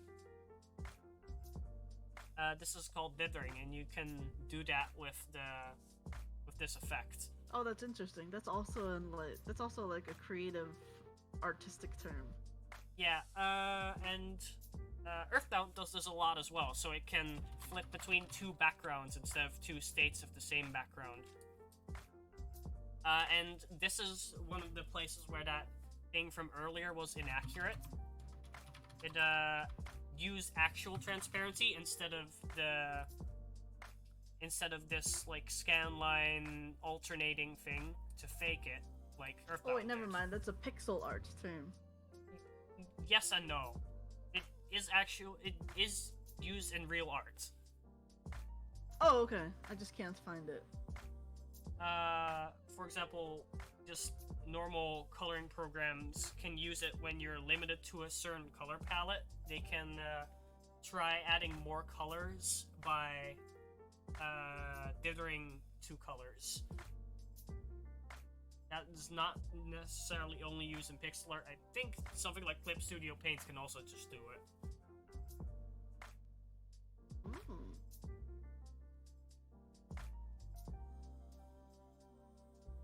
Such a great pattern. So good. Well, would you like to make some patterns? And we could try making a fun Earthbound-like background. Okay. So what do you mean by make our own pattern? Are we gonna use the green swirly pattern? Well, we could make something similar to this ourselves, and we could maybe make it grayscale so it's easier to do the palette cycling type thing in shaders. It won't be actual palette shifting because that Does it requires have a to lot more be work. like just colored blocks and stuff? Can I give You you? can just do anything else. Like if I look here, there's more than just colored blocks. There's like this cloud type thing. Is it possible for you to do this on my bunny pattern thingy? It Your is a bunny pattern? repeatable pattern. It's just that I don't know where the edges of the pattern is. Well, this kind of thing usually works best with like abstract shapes and stuff. Oh, okay. But we can But try. like the Sonic the Hedgehog yeah. one had sort of non-abstract shapes. Yeah, Like there's which like diamonds and the number 7. Right, but this doesn't like warp the images too much. Like, we could still do it. I don't see why not. You could try, and but then the you could tell me might- like why it won't work. The bunnies might not look like bunnies after a while. That's the I whole... mean, that's the point. The Yeah, point is that they that's- don't look like what they were supposed to be. That's the thing I was worried about. Oh, okay. So we can still use the bunnies. It's just that they might not look like bunnies after a while. Also, this sheet is kind of weird since it includes color cycled variations of images. So it's still not technically accurate, since they're technically still the same image in the actual Here, game's ROM. I'm There's a gonna weird send. Oops, almost sent it to the wrong person. Oh no. Well, that's fine. They would have just been screaming. Help! What's this? I'll be like, I love it! Here you go. This is the bunny, my little bunny desktop. It is a repeatable, I used a repeatable pattern to make this. Okay. So, oh yeah, you sent it to me. Yes. Yeah, I just don't know where to like crop it to make it repeat itself, if that makes sense. We can figure it out in a sprite. So because I did it like how Clip Studio Paint wanted me to do it, and so it was very scuffed. Wait a minute, maybe I do know actually. I think I can send. I mean, you I the can figure it version out here. Where it's you can figure it out. Probably. Okay. Ooh, that's a very big image. I'm gonna crop it first, like roughly. Gonna crop it to like here. That's fine. My computer is not liking this. Okay, there we go. That's. Oh, the reason why I can't do it is because so the bunnies repeat, but the dots in the background are their own repeatable pattern. Okay. So they're not. It's not even one pattern. It's like two patterns layered on top of each other. Well, that's. I can send you just the bunnies here. Yeah. So this usually works better when it's an actual seamless image. That's why the simple shapes are. Let me send you the seamless image then.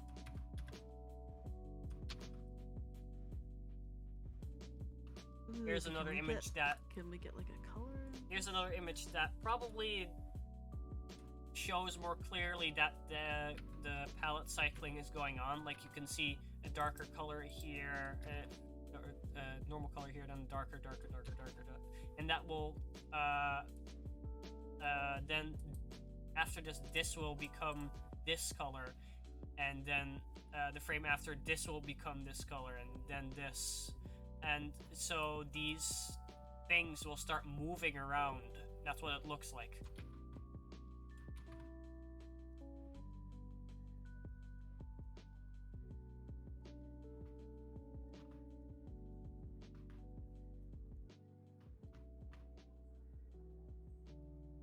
Okay.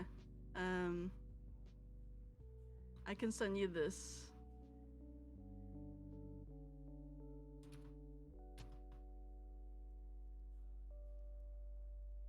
It's kind of scuffed though. There's no color in the background. It's fine. It should be loopable. So And if you know a fancy way to change the background color, but that's bonus points. Well, that's gonna be kind of hard since this has like anti-aliasing stuff. Yeah, Like, it I does could have do this, and then we get anti-aliasing. white edges on everything, like this. It's the ugly white Yeah, PowerPoint yeah. edges. So don't worry about it. It's fine. Well, if we look at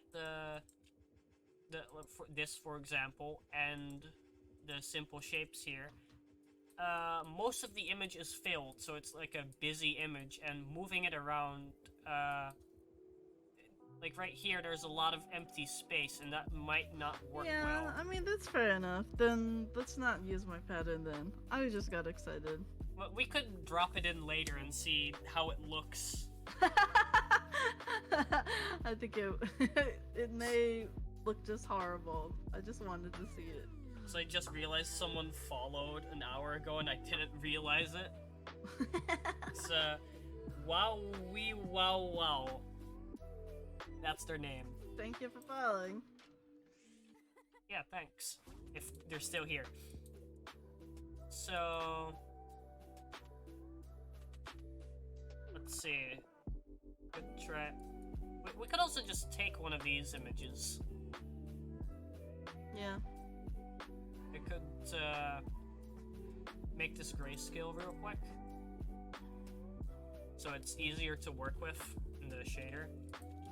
And I can copy it and put it into the game files, and then I can switch back over to... uh-oh. Encoding overloaded. That's not good. Okay, it's fixed. Okay, so now that we're back here, let's make a new scene. Let's call it scene 2. Add the color rect like before.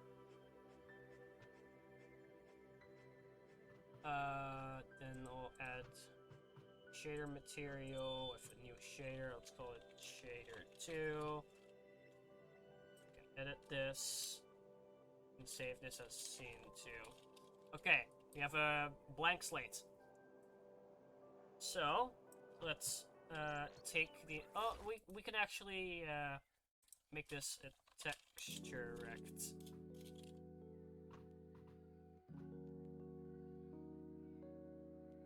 Here's the pattern. Now I have this. Ooh, that's kind of blurry actually. Let me where's that? Texture, filter, nearest. Yeah, that fixes that. And repeat enabled. Okay. So first, let's try faking that that palette cycling thing. So for this, we can just take the existing red, green, and blue values and add time to it.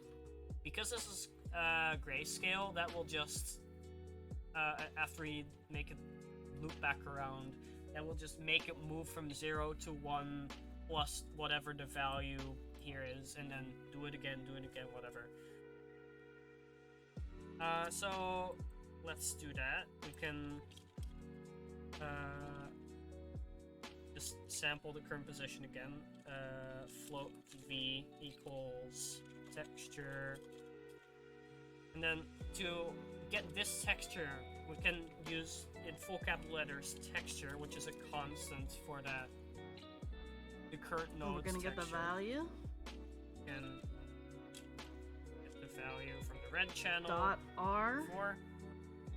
Oh, At the never current mind. position, red channel. Oh yes.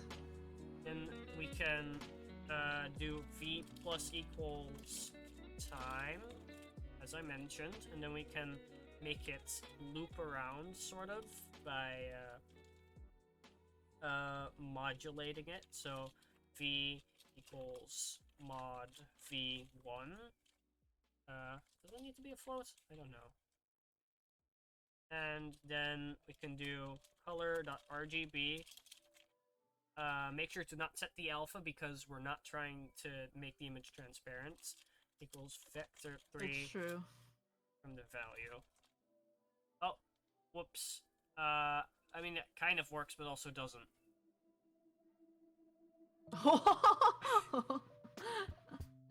We're actually getting the space between the swirls. Yeah, so, as I have now realized, this image, does not completely reach from completely black to completely white. Yeah. I don't know what the lightest I'm sure color that's the here case is. for most of those patterns that we were looking at earlier. So They're all like colors. The lightest color here is this color. Like just like a gray, like a mid-gray. And the darkest color is this color. So we can deal with that in the shader. We can do const darkest equals. Oh, I should probably switch the scene back. Const darkest. Oh, I should make that a couple letters actually. Darkest equals this divided by 255, since this is. Oh, I should make those floats actually. Const floats darkness or darkest. And we can do the same for lightest. So these are the darkest and lightest colors in the image. Then we can subtract the darkest color and then divide by the difference between the darkest and lightest. So divide by lightest. That's the wrong thing. Lightest minus darkest. I mean, that kind of works. It's still just doing the completely black thing though, so let's do times the difference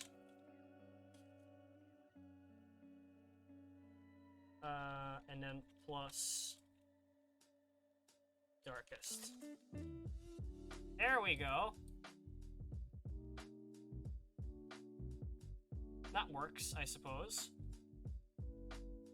Oh, trippy. Now we have some fake movements done by fake by fake palette cycling. We're not really respecting the fact that if I switch back to a spray, the colors are spaced apart here. I could try.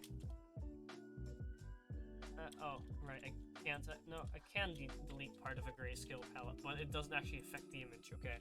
I mean, I could try dealing with it, but it's also like difficult and dumb, and we don't need to do it. This is just fake anyway.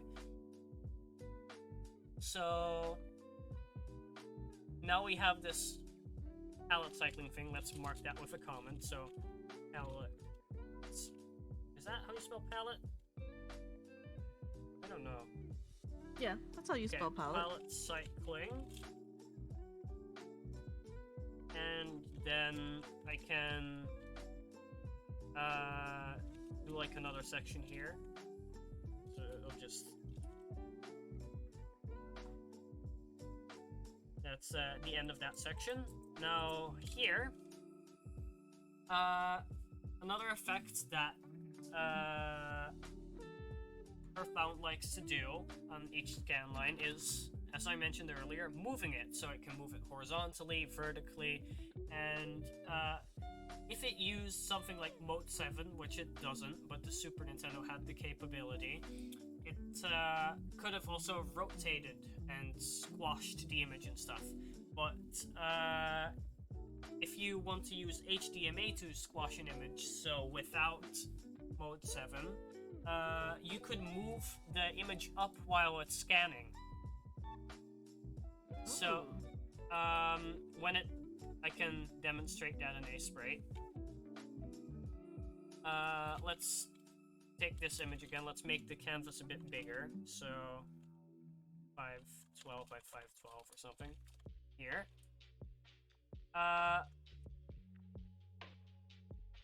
let's move this down. Let's actually add a background layer so it's easier to see. Oh, that's to convert to a background layer. I need to make background. There we go. Okay, so I should mark it as well.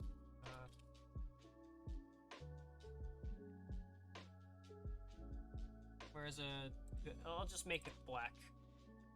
Here it is. Okay, let's assume this black area is the screen, the Super Nintendo screen. I just remembered that should be down here.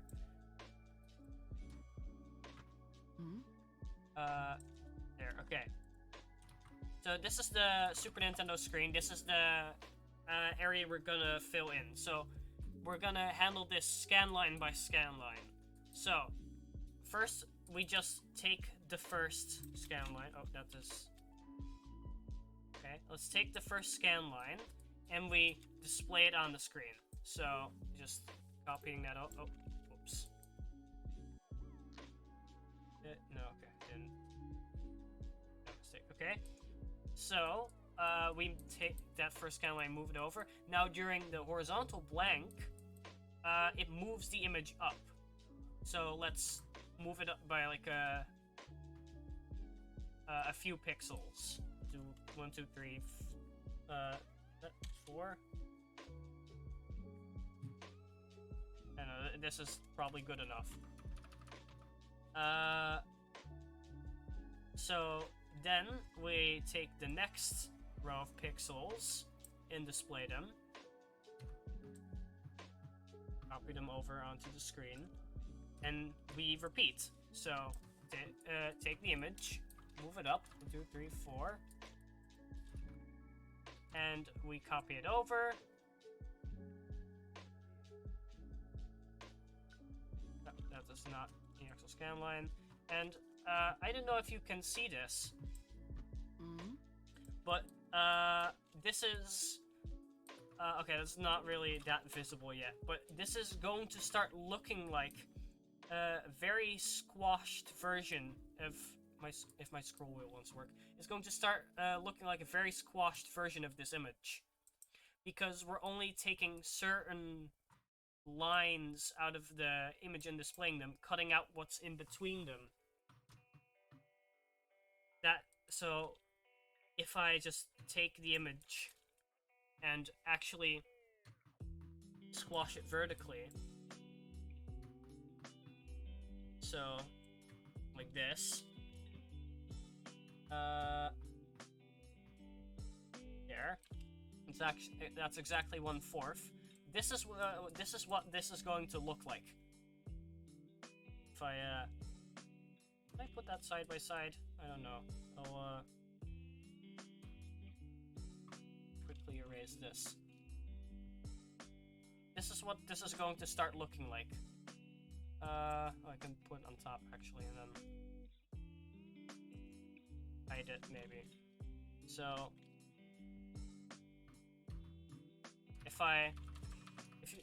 if you look at it now, these are the same top pixels.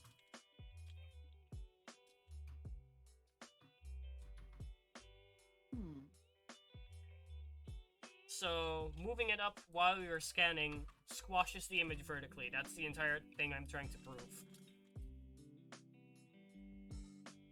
So if we do that now, the way we can simulate that is, depending on the Y position, we just move the image up we can move it up by the current Y position. So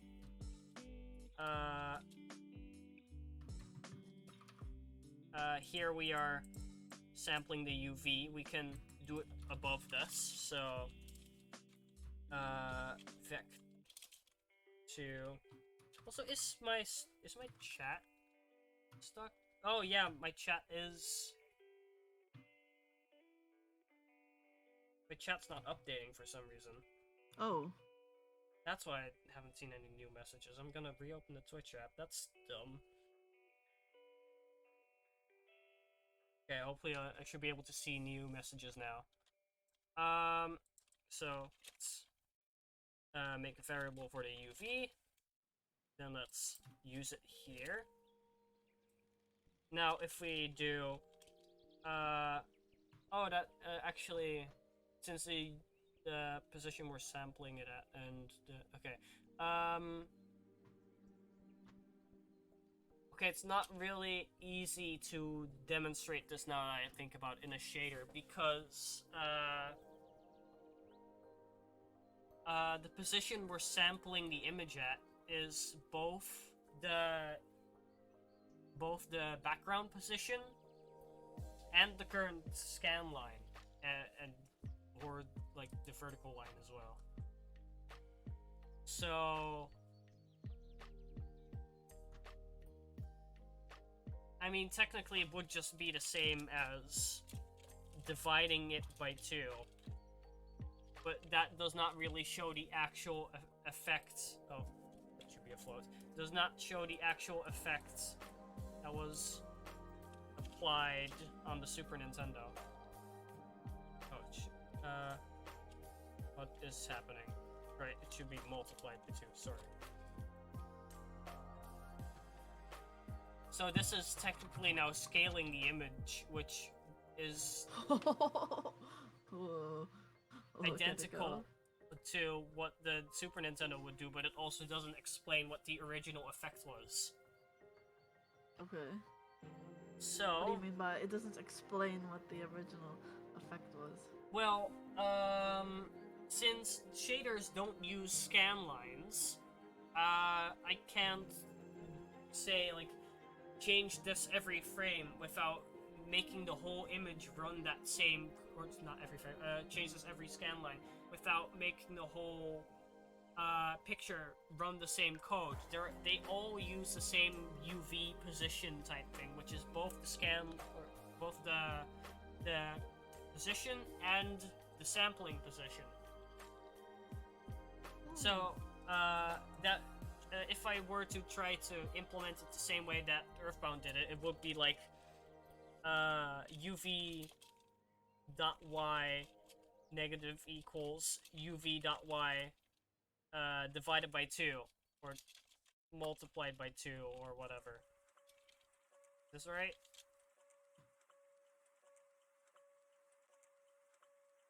No, it's divided by 2 now, I think about it. No, it's not. I just lied.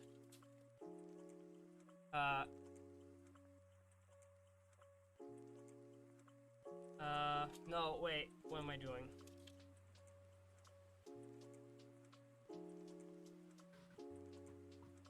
Why is this not working? Oh, because it's negative now.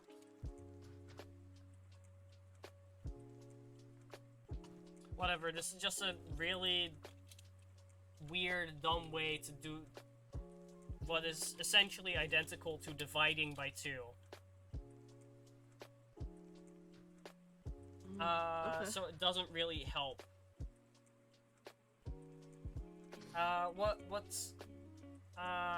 Instead I can just do something like what would be identical to moving it horizontally, so,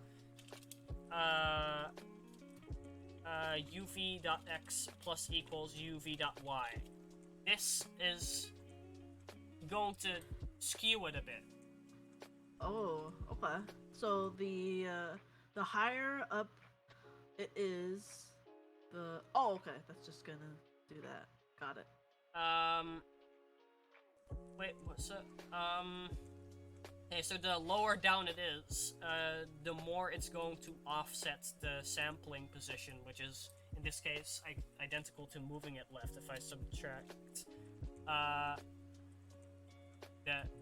instead of adding, we start moving the image right as we go down, repeating it. If I don't repeat it, you see this. Got it. Which, I guess this might be easier,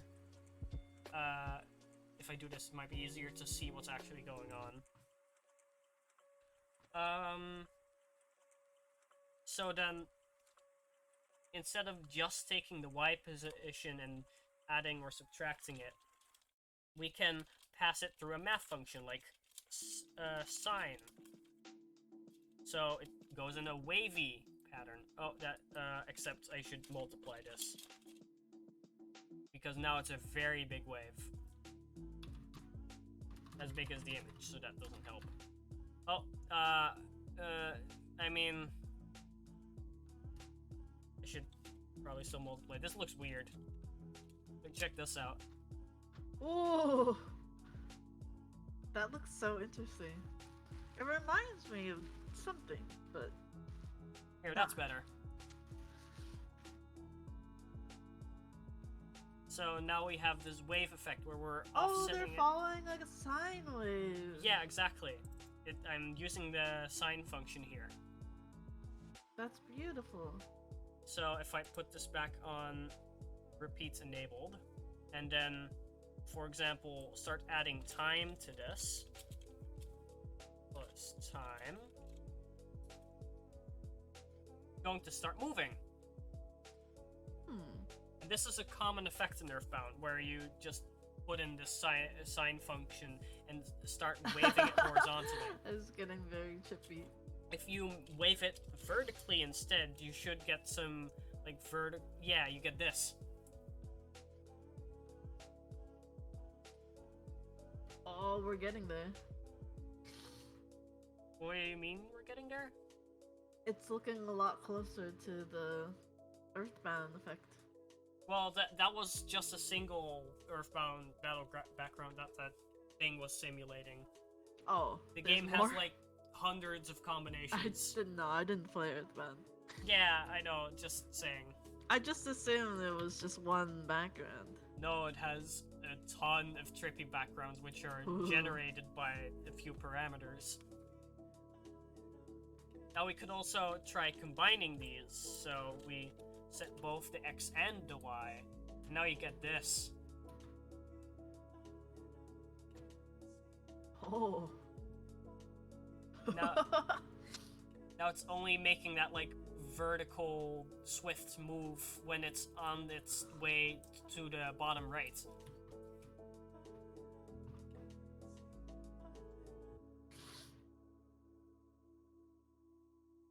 And we can also do the scanline alternating thing. We can give it some position to start alternating at, or not position, like a quote-unquote pixel size. So if you remember, we are using a range from 0 to 1 to work with shaders. So there is no concept of the size of an actual pixel. Well, technically there are constants for that, so pixel, texture pixel size, screen pixel size, but they're floats, if I'm correct. Let me double check that, and that is kind of hard to work with. So I'm not going to explain what the actual values in those constants mean, and instead I'm just going to define the size of a pixel, which also means I can zoom in. So let's do const pixel pixels should be a float. Pixels equals 512, which is the size of the current canvas in pixels in the project settings. Oh, that should be a float. This. Okay. So now I can start snapping the UV position to that, for example. So UV times pixels, and round this down. Could floor this maybe. Oh, what happens when you multiply it by the pixels? Well, that means the range is from 0 to 1 per pixel instead of 0 to 1 for the entire image, because we have 512, which I defined here, pixels in the image, both horizontally and vertically. So if we multiply our 0 to 1 range by that, it becomes a 0 to 512 range. And then will the this will make the shader larger or something? Each 0 to 1 range within that 0 to 512 range is 1 pixel size. So I'm not exactly done yet. If we floor this and then divide it by the pixels again, and then set the UV to that, if I can use my keyboard correctly. UV equals this. Wait, you multiply by the pixels, round down, and then divide it by the pixels? Yeah. We live by the pixels, we die by the pixels. Check this out. Oh my god, what's going on? We have pixelation now. Oh! That's what this is doing. You're creating a pixels. I understand. Yeah, we're rounding down to pixels now. So this means, since we have the fake enough concept of pixels now, we could... Fake pixels. I love it. We could start alternating depending on which pixel we're on. So we can do something like, before we divide again, we keep that for a bit, then we can do UV divided by equals pixels. So right here we have a place in the code where temporarily we're still multiplied, and we can do if UV, or should modulate that, UV modulated by 2 is less than 1, should be afloat,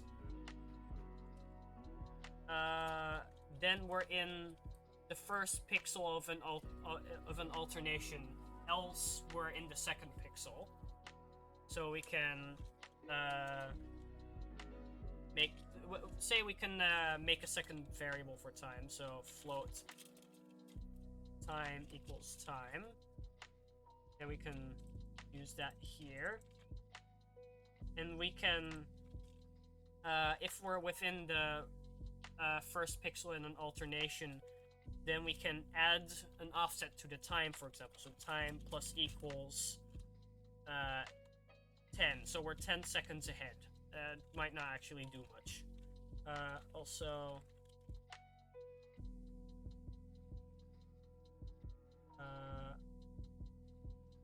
oh right, should be .y. There we go. We are now alternating between pixels and offsetting the current time depending on which pixel we're on, which in turn offsets the entire effect. So now we have some... Okay, can you break that down a little bit more? So what does the mod function do? It modulates. So, sorry, what does modulate mean? I was about to get to that. Say you have a number, like... Well, let's say you have a division, like, 5 divided by 3. Oh wait, I remember what modulate is now. Yeah. So, like, for example, 2 modulated by 10, you would get... 2. Wait, no, wrong way around. If you do 10 modulated by 3, so like 10 modulate 3, you would get 1. Yes. Right? Yeah. So it's like you get the remainder. Yeah, it's a remainder. That's the word I was looking for. Modulation gets the remainder. You get the remainder, and the remainder is less than 1. No. Then you... Here the remainder is less than 2, because I'm using 2 here. Oh, right, sorry. I misunderstood what you meant. Yeah, here we're checking if you get the remainder, and the remainder is less than 1, then you add 10 to time. Yes. Ooh. So, here we're modulating by 2, so these 2 pixels here are kind of grouped together, and if we're within the top pixel, which is what we're checking here with this, is less than 1, then we're adding time. So for this second row of pixels here, and the 4th and the 6th and whatever, that is normal time, but for the uneven pixels, so first, third, fifth, were skipping 10 seconds ahead, creating this wavy dithering effect, which makes it look like we have two layers which are transparent and put on top of each other. Hmm. So now we have this effect. That's really cool. I Because- think it really simulates the murder of Sonic the Hedgehog effect. Yeah, which if we switch back to that in Ace Spray,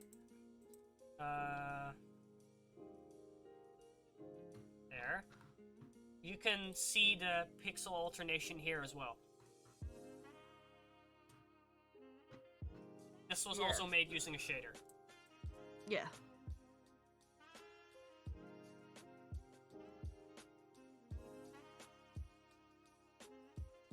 But here it's colored, so we can try adding some color here, maybe. Okay. Now I don't know if is there no, there's no color conversion functions.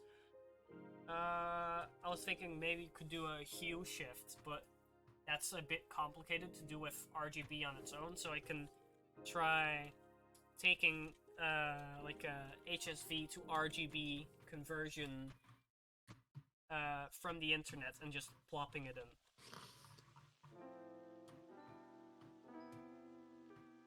I can take one from can take one meant for GLSL, which is a different shader language. That's for OpenGL instead of for Godot.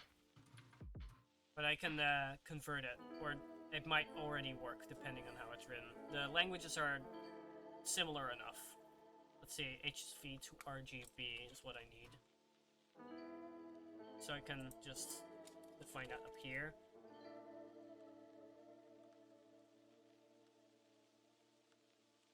Yeah, it seems like it works. Okay. So color.rgb. Right now we have this vector 3 of the. I hear a dog outside. Yeah, I heard that too. Yeah. So this right here is just a 0 to 1 value, which gets repeated 3 times for the RGB color, so it's grayscale. What I can do is, instead of just using this, I can multiply an actual color by this. So I can do HSV to RGB, then can create a vector 3 of, say, 0, 1, 1. It should create red. Yeah. And now we have this, which is part red, part, I guess, well, not completely black, but gray, I guess. So then we can, instead of keeping the hue at 0, we can add time there. Now we have, ooh, rainbow! Are we in, we're in Ace Sprite still. Oh, whoops. Thanks for telling me. Here I made a few changes. So, firstly, I pasted in this function. Not gonna explain how it works because I didn't make it. Then I Right, can I look at the function you pasted in? it's a color conversion function. Just a lot of maths and not a lot of sense. Can I look at it? Yeah, see. it's here. Vector 3. Then return. The return value is here, or the return value type, and here it's actually being returned. So I noticed that. Oh, okay. You input C, and then it returns Z, but changed in some way. Okay. No, return. No, not the exactly. The Also, argument is C. Z is No, I said C. Oh, C. Yeah. this Z is the same as B because it's XYZ, which is the same as RGB. Oh, I was saying that the input of this function is C. Yeah, I know. I just misheard it. Okay. Okay, so here we have what we just had. I pasted this in, and I removed the thing that turns this 0 to 1 thing. That turns that into just a grayscale color. Turns it into a vector 3. Removed that and instead made it multiply this red color. So I'm taking this red color, which is being converted from this hue saturation value color to an RGB color, then being multiplied and then being displayed. Then what I can do is I can put time in the hue, and then we have this rainbowy thing. Now I can, for example, try adding. Ooh. So over time the hue is getting incremented. Yeah, and I can add the UV Y position to this, and then we get even more rainbowy stuff because the vertical position is now being accounted for in what color the pixel is.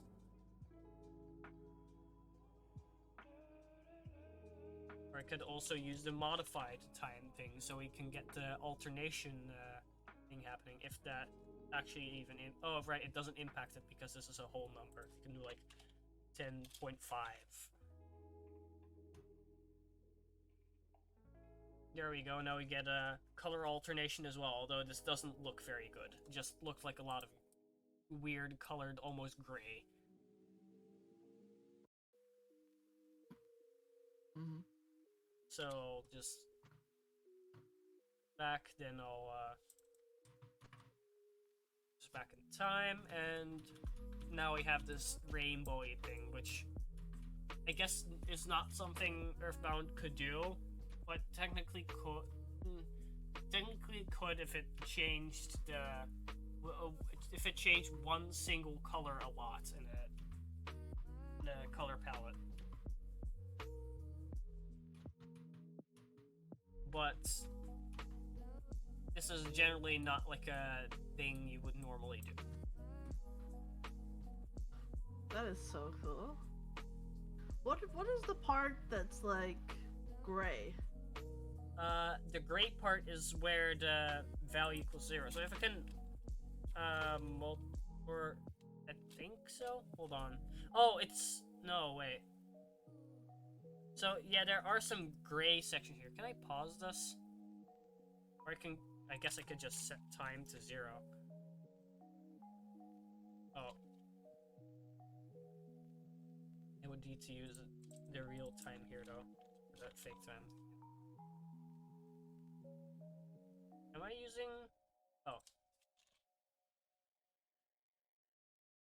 Okay, so now it's technically sort of paused. Here there are some gray sections, and that might be coming through from the background, but I don't know how that's happening. Or it might be coming through from the... Oh, right, it's because I am, I see. I can, remove this. That will fix it. There we go. We didn't use the whole range because we tried doing the palette cycling thing earlier. Oh my god! And now it's black. Yeah, now we use the full 0 to 1 range. It became a lot more intense. Instead of the range that this this pattern originally used. So now I can resume this. Spend time here. I also changed this because I apparently did not do that. Maybe I should put that back. That feels very different now. Nope, okay, it's the same. It's so trippy. Oh. Oh, did I just crash the engine? I certainly hope not. Viewer discretion advised. Well, do not look if you are allergic to colors. I am going to tab out of that real quick because something is not going right. Oh. Oh, I think it That's might not good. be overloading my encoder or something. Oh, that doesn't sound great. Yeah, so, put a stop in it again.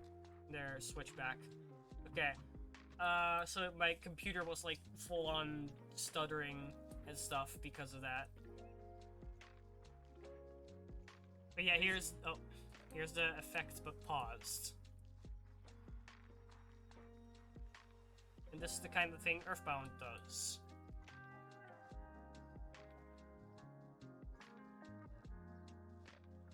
That's really cool. Is there anything else I want to... Oh, do you have any questions? Well, and I noticed that the hue is like based off of the Y position. Yes. As well. Here. I'm adding the Y position to the time to determine the hue. Oh, that's true. Can you mess with that a little bit? Can we make it vertical? Sorry, horizontal. Yeah, Depending sure. on how you look at it, horizontal, vertical. There. We can also use the real UV, but that's a bit more lame because then you just have straight rainbows. If we use a fake UV, we get wavy rainbows. Can you also modulate it, like the hue? The hue is already being modulated by 1. Oh. Because that's how hue works. Can you zoom in so I can see the modulation of the hue? What do you mean? Like, it's left, on the left here it's red, and on the right here it's red. Can you zoom in so that I could see it? I don't know what you're supposed to be seeing when it's zoomed in. When I said can you modulate the hue, I meant like can it be pixelated? Oh! Ooh. I mean, it's already pixelated, I think. Yeah, you're right. It is already. It is already. This pixelated. is all the same color. This is all the same color. I see it now. This looks beautiful when it's zoomed in as well. Okay. I can maybe try making it less fast. So time like divided by 4 or something. Then I can put that in here. Hopefully that doesn't overload my encoder again. Let's see how OBS is doing. It's doing fine, okay. Is it going more slowly now? Yeah, I made it go 4 times slower. That's so cool. Here you can see it because I'm dividing time by 4. Are my is it like straight or is it slightly like slanted? It's wavy. If I want to make it straight, I would use the real UV here. Oh, so it's literally just my eyes playing tricks on me. No. Here, right now, I just made it straight. But if I change it back, the rainbow is being wavy. Wait. If I pause it again, you should be able to see that. I don't really see the waves. I just see it's slanted. Oh yeah, it's so because it's a rainbow. That's kind of hard to see. But if you look here, you can see where the purple is kind of sort of diagonal here, and where it ends and turns into blue. Yeah, you're right. Cool. And so can you make it rainbow in both directions? I mean, it's impossible to get rainbow in both directions, but can you like make it so that it's like you're putting a rainbow like this on top in the other direction and it blends the colors? I can. Is that simple to do or yeah, I can use mix for color mixing. So I can just take this, copy paste it, and then mix it by 0.5, use the Y here. There we go. Ooh! Now we get some gray spots because some colors... yeah, that's understandable. When yeah, you some mix colors mix they into start gray. getting muddy. Yeah. Is there no time anymore? I paused it, but I can put the time back here. Redo the time so I can see what it does? Sorry, restart the time. Yeah, it's moving now. Ooh! Wow, that's so. Sorry, I really like it. It's Power of so shaders. trippy. It's so beautiful. This is what shaders are for. It's what you can make with them. Chaos. Yeah, chaos. Wow. I'll probably like ask you more questions about this in the future if Sure. I try to attempt this myself. Some real creative things you can do with this kind of setup where you work with scan lines, and depending on the position you shift an image around or something. There's a lot of things you can do with that. Sorry, I'm just mesmerized by the. Oh yeah, by I the was gonna colors. put in the other image. The I'm scared to see what it's gonna. It's probably not even. it's, It's not going to resemble it at all. It's more modulation than I. Sorry, modification it's than gonna I be thought a it would bit be. squished because I But didn't but make I it square. but I'm still curious what it would look like. So go ahead. So do you need to make it grayscale first? Well, I didn't. Right now it's just using the red value, I guess. Show them the before image. Show them. Oh, yeah, here in the top right. Show them what this used to be. Oh, I can do that in a sprite. It so. used to be these freaking little bunny drawings, and now they've become this. I gave Charlotte this image to turn it into this. Oh, this is still using the range from the. This is still using the range from the other image, actually. So I'm just freaking out because this is so... I'm imagining the bunnies just like in a void screaming. this is more accurate to the actual color space of this image. They're saying help. The bunnies are It is tripping. still a really funny. It is still a really horrifying effect because like you could sort of make out something, but you're not sure exactly what it is. It's like Yeah. very horrifying. Oh, but if only they knew what those silhouettes used to be. Here, let's oh, here's this image. Ooh, the blob. The blob looks really neat. The pouring blob. Yeah, the pouring blob. It's doing really well. Yeah, because it's a grayscale image, I guess. Yeah. You can really see the alternating wave here. Can you make the bunnies grayscale and see if that makes a difference at all? Sure, but I doubt it will be. Like, it technically already makes a grayscale, it just uses the red channel. Oh. Remember, that's what it does here. Then why did you make the green swirly image grayscale before you put it in? Because back then I was working with an actual grayscale image. Like a grayscale output, and I was comparing the two. Oh, okay. Here's this one. Mhm. This one's kind of cool. They all look cool to me. Well, except for the bunny one. The That bunny one's just- one was cool. Oh, I thought you were just like, that's scary. Oh, it's cool and creepy.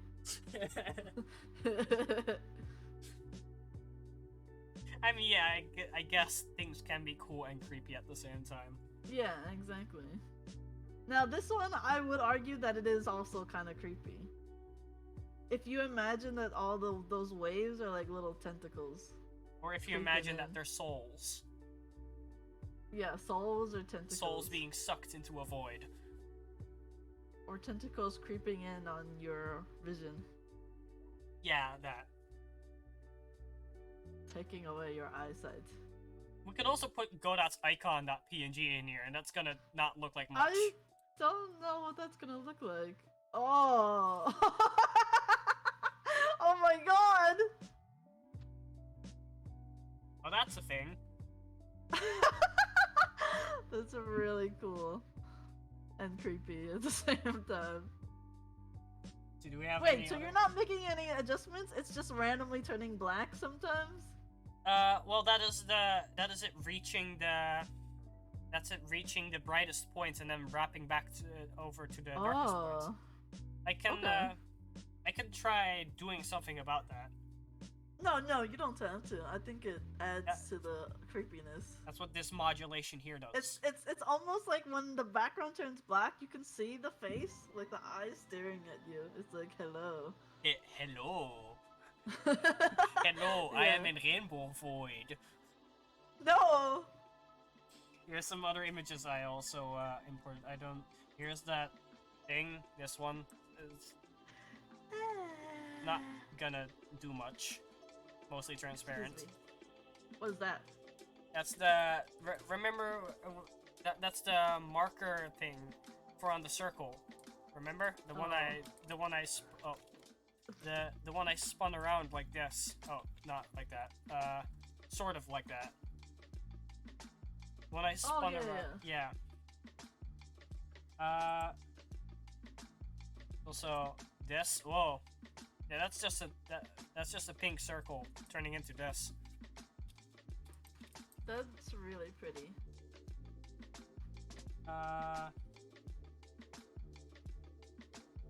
There's also a yes.png. Oh yeah, this was just a white square.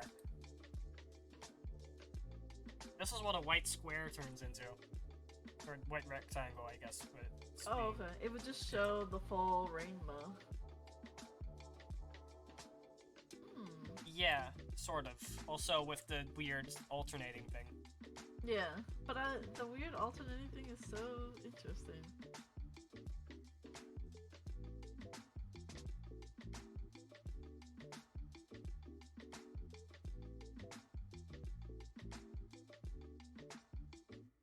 So yeah, wanna take a break? Yeah, let's take a break. My brain's hurting. Okay. Oh yeah, and this Be Right Back screen is also a shader. The text isn't, but the background is. Yeah.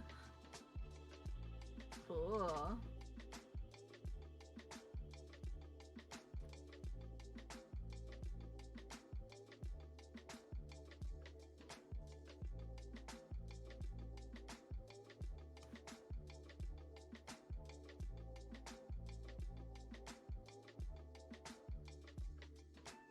Gonna eat something now, so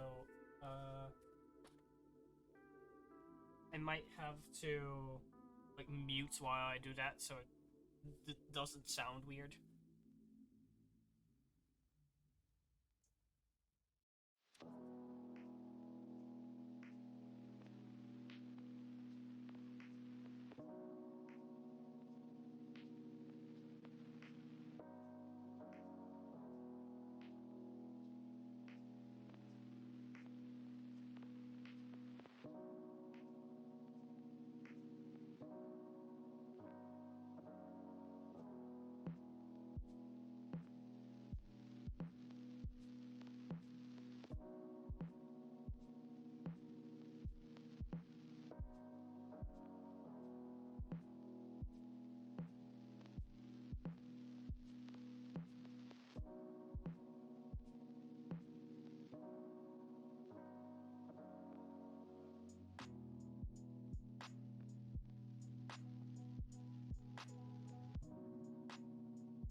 Hello, I'm ready to go.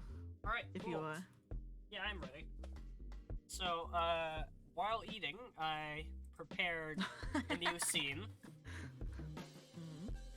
And I Very productive. and I prepared disappointment.png. Huh? This was from the. That's my screenshot. I sent you that screenshot. I was like, I'm making a terrible pie, and then you were like, I don't think that's possible. When I showed you, you were like, never mind. Yeah.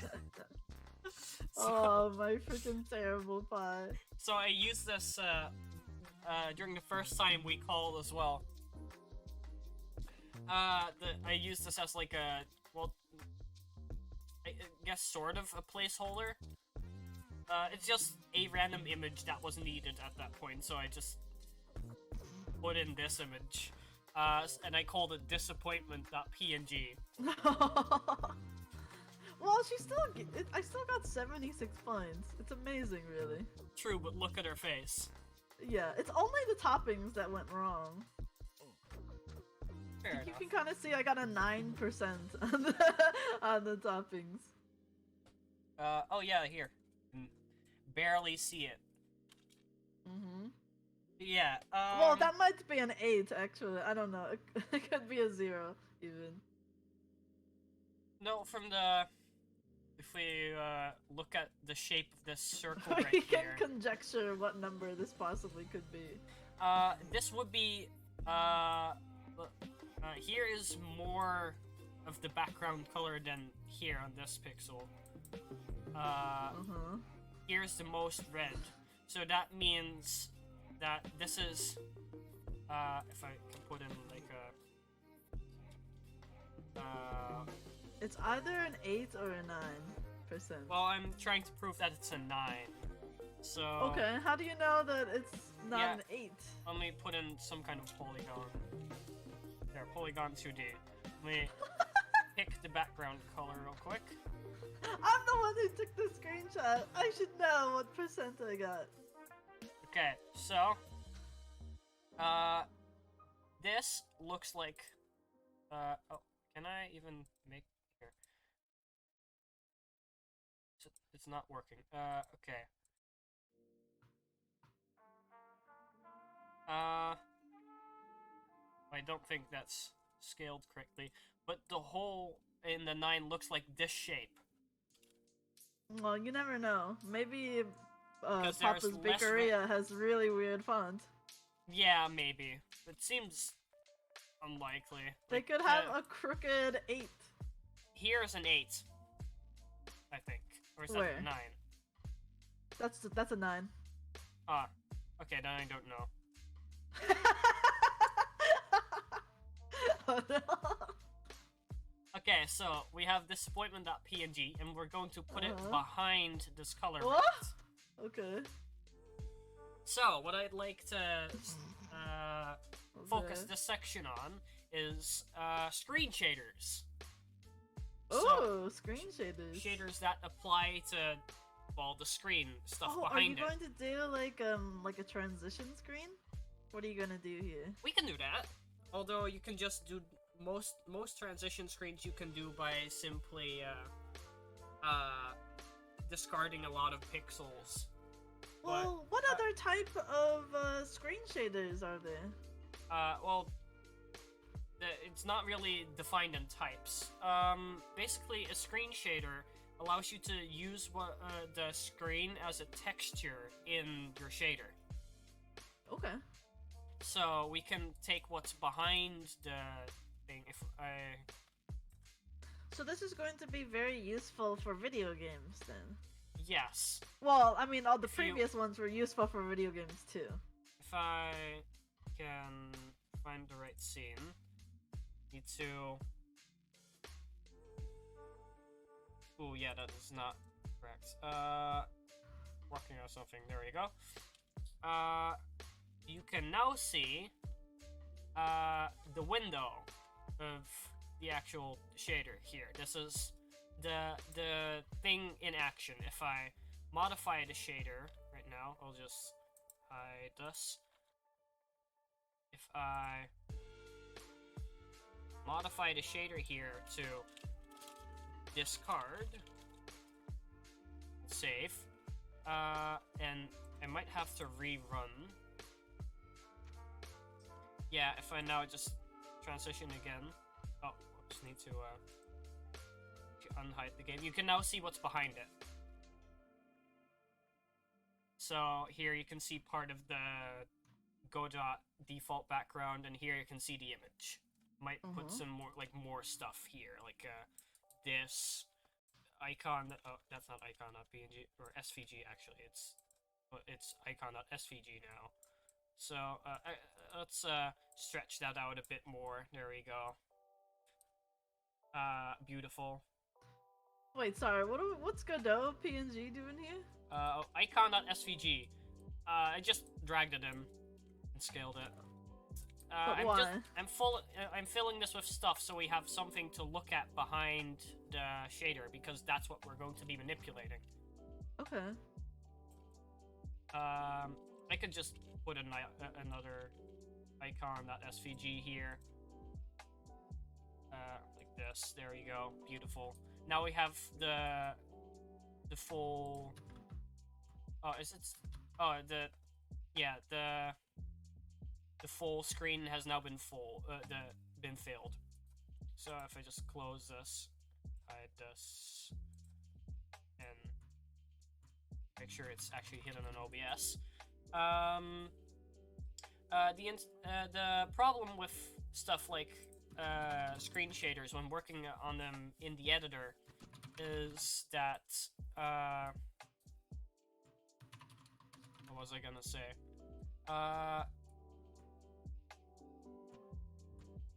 The editor screen is taking the don't mean to do that. The editor screen is taking the entire viewport and cramming it into this UV square. It crams it into the UV coordinates. So I have to use like the screen UV, which is it takes the whole screen as coordinates, and the actual shader is just a fraction of that. So what I can do is color dot or just color equals texture screen texture. Wait, doesn't that work anyway? I thought that. What? Okay, I need to go to the docs real quick because that's not what I'm used to. I haven't used these kinds of shaders since Godot 3, so I need to quickly check up on what that's called now. Screen reading shaders. Oh, it's okay. That's weird. It's screen text. Wait, is it? Oh, I need to make it a uniform thing now, so I need to define it myself.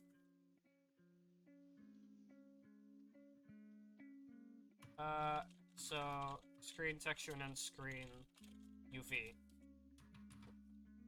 This will be automatically filled in, and now we have our shader, which looks like it's invisible, but it's actually just copying over what's behind it. It's now copying the part of the screen that it's occupying over onto itself. Just for example, this pixel right here is checking where it is on the screen and reading what color is at that point on the screen. Now I can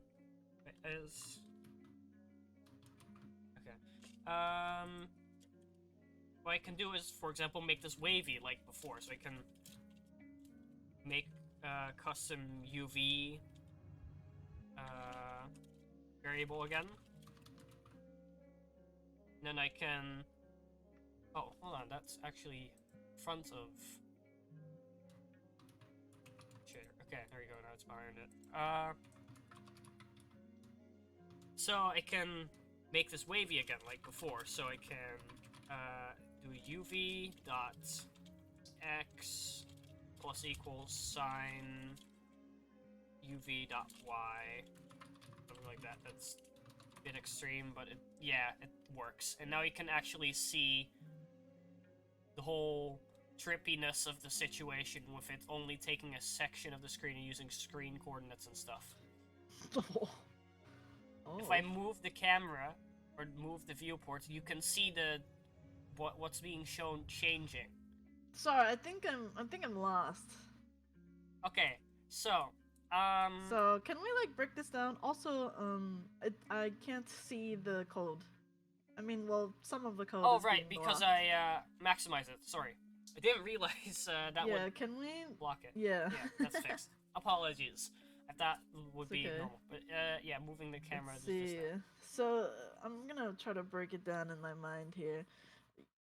So Here, this. we've exported the screen texture. Yes, but we can't actually find it here in the shader parameters, and this is because we're giving the engine the hint that this is supposed to be a screen texture. Okay. This hint will tell the engine, well, it's a screen texture, and will make it automatically fill the slot in and not display it here. If I remove this, so this, it will show up here in the shader parameters.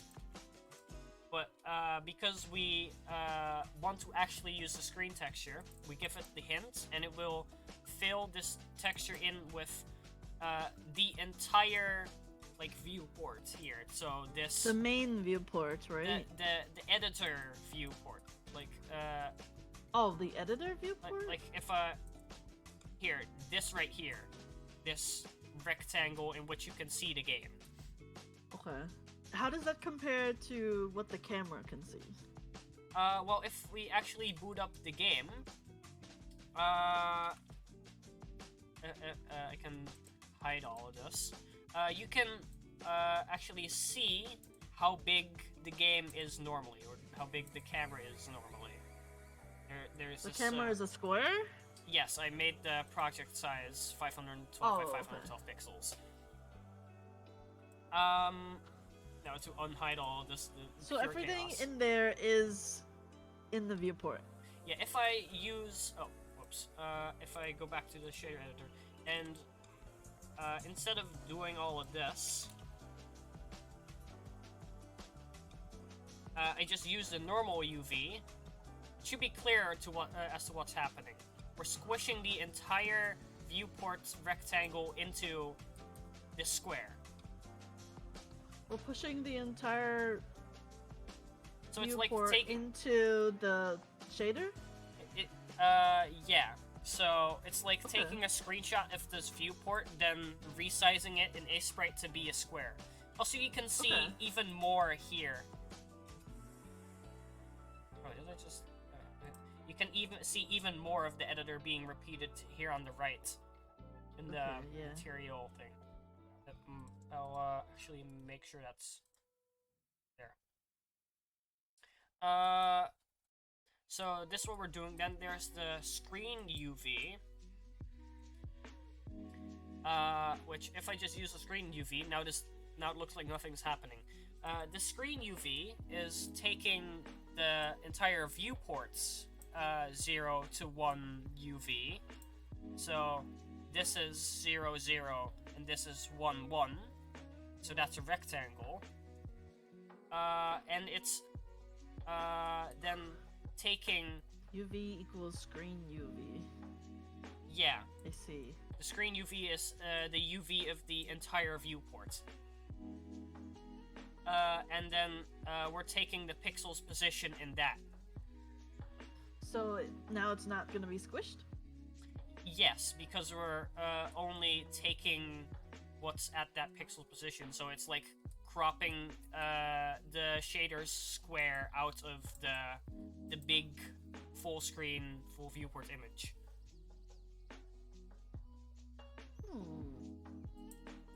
And now I can apply this thing right here, and now we have this chaos.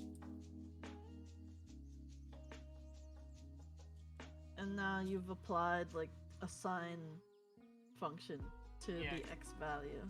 Yeah, I can do like this. And now we have warbly screen. A very slight. Oh, never mind, not very slight. So if I wanted to do a screen transition where everything wiggles, everything starts to wiggle and fade out, this is what you would do. Yeah. Also, I just realized that even in this square in the preview here, it's taking sections out of the actual viewport, which is bleeding in here. You can see this is part of the actual viewport, which is because it's beside it here in the editor.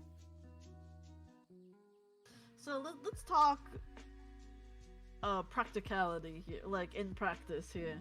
Yeah. So if you wanted to use this shader, would you just have a color rect on the scene, like on top of everything else, which is at the bottom of the tree? You could use a well, you could put it on the bottom of the tree, or you could use a canvas layer, which automatically goes on top of everything. Oh, yeah. And then you would only just enable it when you wanted to use it, like so make it visible. So you can also just give this like shader parameters to make it like transition into existence. Now, how would you hide the shader, or like not use the shader, and then only activate it later? You could hide the node, but that is very abrupt. If you look, it's suddenly waving. Yeah. So, like I said, you could use a shader parameter, a uniform value for a transition variable. So you can do uniform. Yeah, and then you could slowly build up to that. I see. Yeah, equals 0. We have a number that defaults to 0 now. And we can multiply this by progress. We can actually give this a hint that it's a range. So int range and like this. Now it's a range from 0 to 1. And now we can transition it into existence. I love it. So nice. So for example, so trippy. For example, you could use this to say, if something is very dark, you could make it lighter or something. I don't know. That's a very simple thing I could code in here. For example, and just store this into a vector 4 called C. Then, if we could take the red value again. If there's no red in the color, we can make it fully red or something. So if c.r, we could say like if it's less than 0.1, we can set c.r to 1, and then color equals c. And now, if you look here, the parts that used to be less than 0.1 red are now suddenly fully red.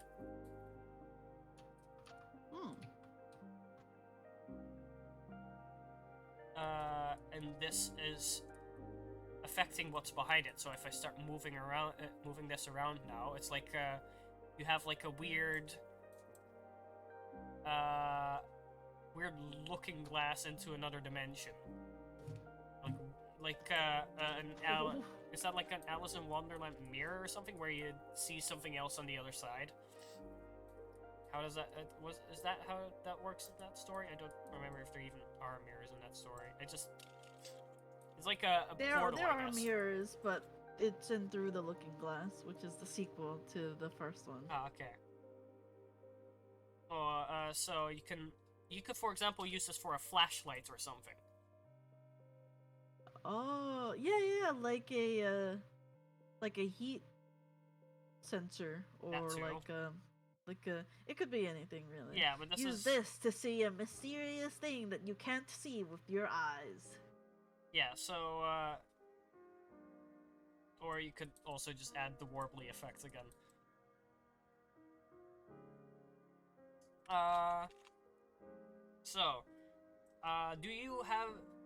Do you have an idea for a transition or? Sorry, something I have a question. What Oh, yeah, does sure.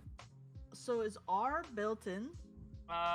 Okay, so R here So is for does red. every so I see that vector 4C you set it equal to a texture. Yeah, And it this seems is like the it sampling just function. So this is taking a color at a certain place in the texture. it seems that it has an innate property called R. Yes, it does. And what does that innate property represent? It takes the first value out of the vector 4 or vector 3 or whatever supports it. It takes the first value, which is the same as x. So it's just the first value? Yes. uv.x is the same as uv.r. And they're just aliases, so it's easier to interchangeably work with colors and vectors. So it's not the red value. It's just the first value. It is the first value, but that's usually the red value. Okay, but in this case, it's not the red value, or it is the red value. It is is the red value. Okay. Never mind. Okay, and that's why it's when it's less than 0.1, you just make it the full value of 1.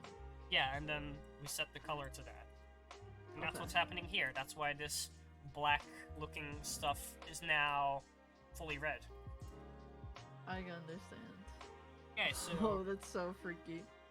Do you have any ideas for transition, maybe? Based off of this?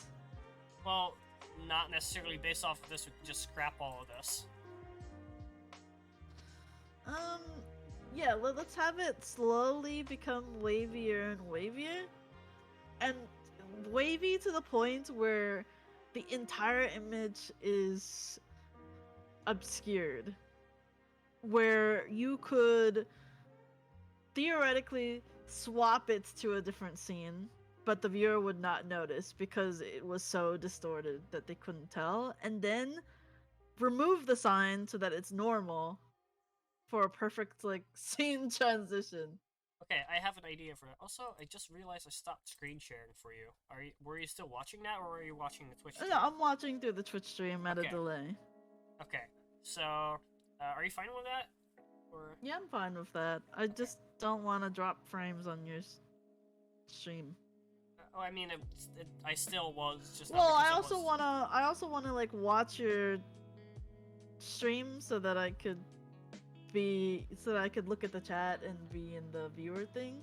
Yeah, that so makes sense. I might as well just only look at this screen. Okay, so let's switch over to a sprite again. So I have an idea of how to do the thing where you don't notice. So what we could do is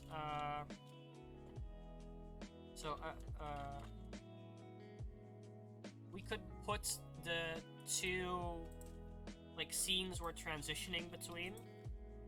So let's color them distinctly like this.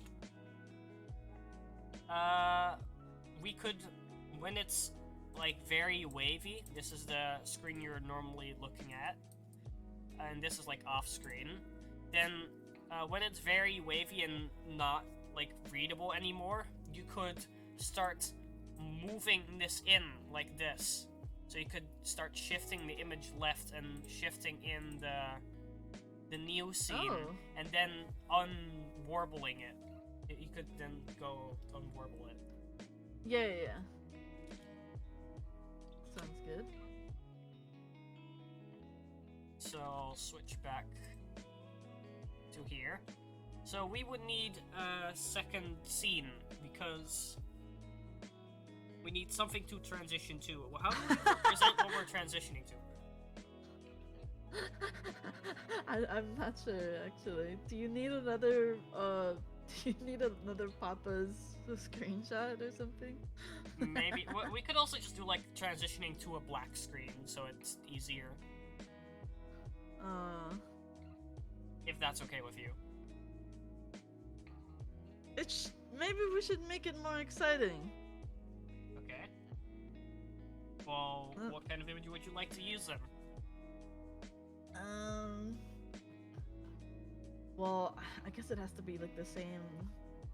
Yeah, change it to one of the change it to the screenshot of, or take one of the images that they sent you of like the maps or the game UIs, or one of yours, and then make sure it's the same size as the Papa's image. This in the Genshin Impact map screenshot I took is the closest to being square, so I could just take that. Yeah, just like crop it or something. Yeah, let me also show that on stream.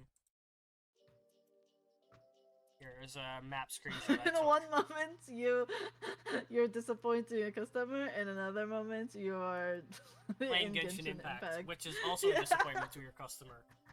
Oh no! You see this iPad related bar here at the bottom. That's if I swipe up from there, it goes to the home screen. Yeah. So yes, I play Genshin on mobile. Don't shout at me. I think it's amazing that they somehow ported it to mobile.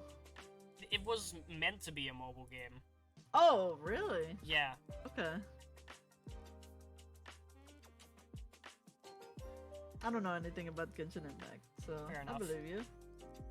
All I know, the only other thing that I know about Genshin Impact, other than that there's gacha, and that you can level up your characters or something, and that they have quests, is that you can cook, and when you cook something, you do a little mini game where you like... Yeah. There's like a little meter that you click it when it's at the right time. Yeah. It's a timing minigame. Yeah. And that's all I know about Genshin Impact's cooking system. Understandable. Yeah, so I should probably add a new uniform thing here for the thing we're transitioning to. So that would be funny if it went from disappointing to a customer in Papa's Bakeria to failing the Genshin Impact cooking minigame. But in my mind, you can't fail it technically. You can't? Why not? Because if you quote unquote fail it, you just get the normal version, and if you what? The normal version of the recipe, and if you time it correctly, you get a better version of it.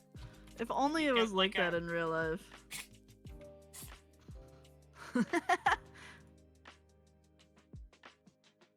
So everyone could just like start cooking food on like their gas stove, and then walk away for 7 hours and come back with a regular omelet.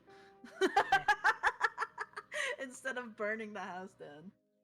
The regular omelets instead of a burnt disc and a burnt house. A regular instead of timing it correctly, which would be like a golden omelet or something. Like suddenly you get. Oh yeah, golden omelet, perfect. Okay, so. But if you walk away for 7 hours, you come back to a normal omelet. So.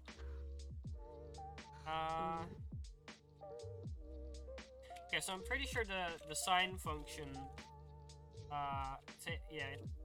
It's a sign function, so it takes in radians and spits out a range from 1 to -1.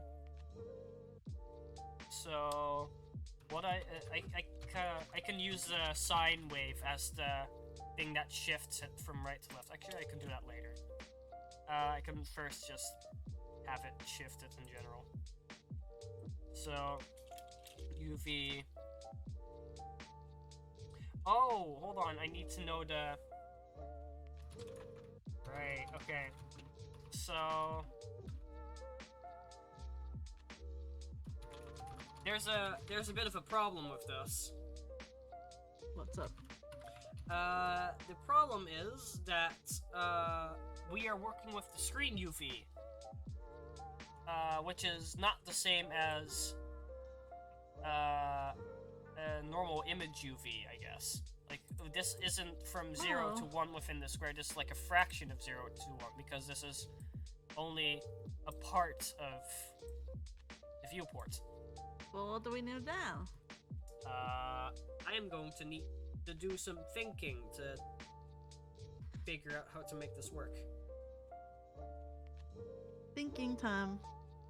Thinking time.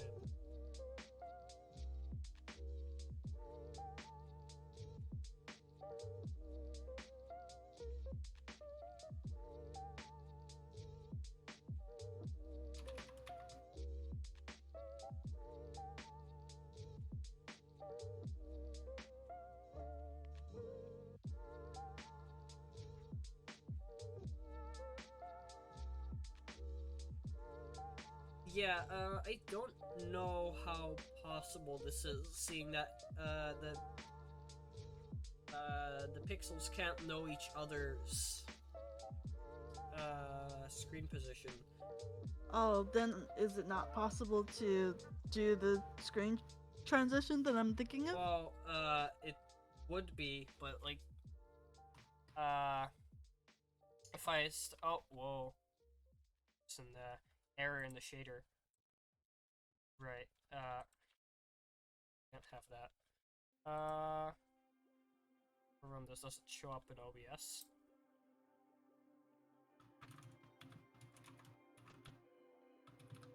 Here. If we just take for granted that the screen UV is the same as the normal UV, we can work with this.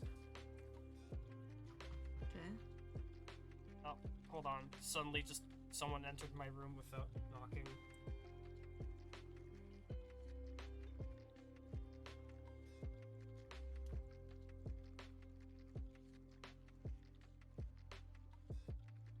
Okay, I need to quiet down because my parents want to go to bed now. Okay. So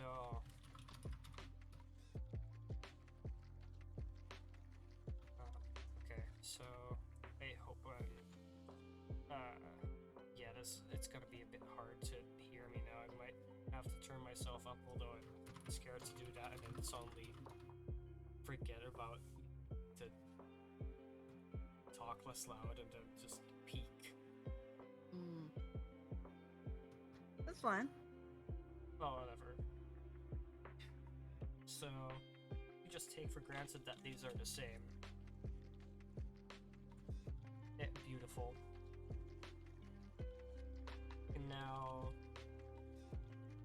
it's like, move the V.X over by the progress.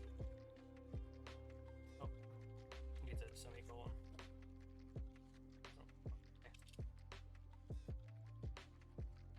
There we go, now we are moving over the screen.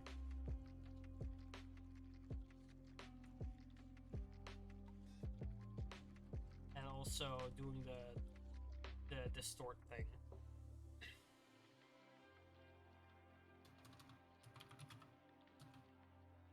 So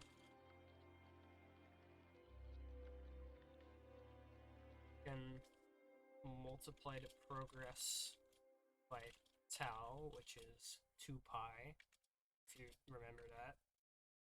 Yeah. I wish my school taught me about tau. That would have been cool. We just always called it 2 pi. Like, we just used 2 pi over and over and over again. Now it told me there was a tau. Yeah, I don't know. They don't teach that. Maybe it's not like an official thing or something. I don't know.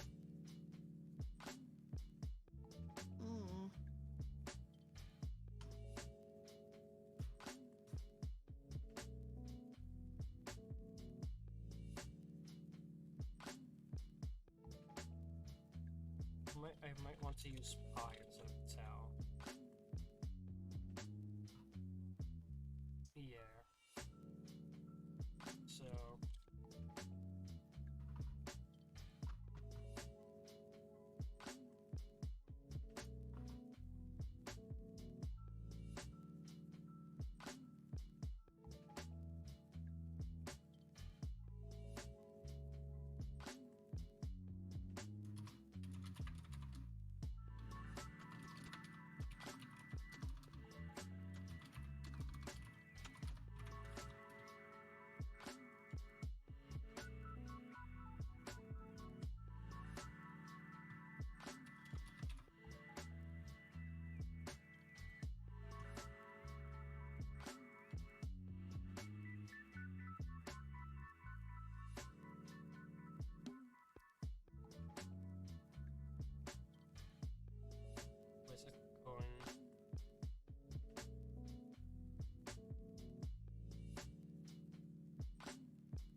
There we go. Hmm? That's something that works. Yeah. Now I can just add that second thing, I guess, so I can...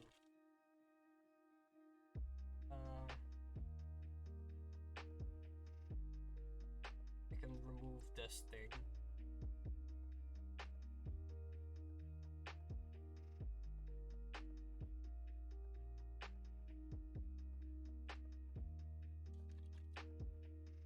If...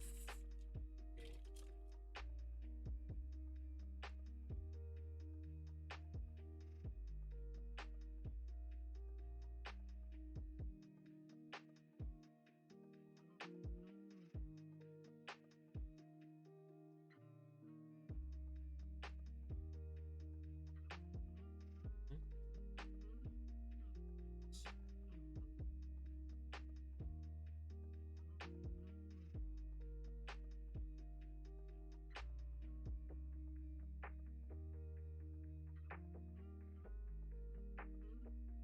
And there we go.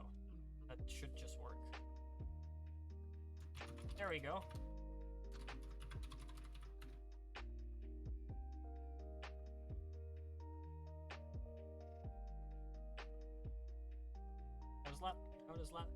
How does that look?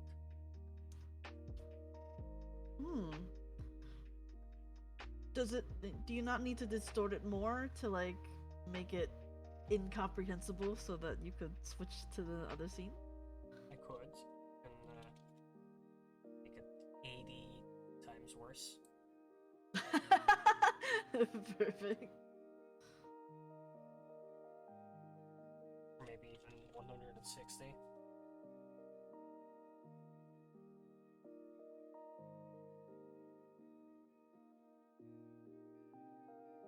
Huh. Doesn't look much different to me. Well, it adds more columns, I guess. If I put it to 80, okay. and now 20, for example, you can see the amount of columns changing.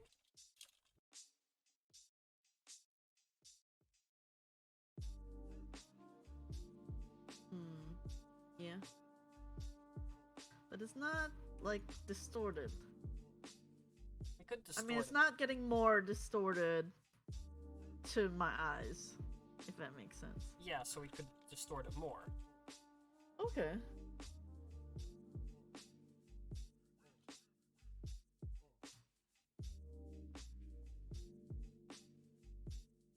How is this? That's not doing much.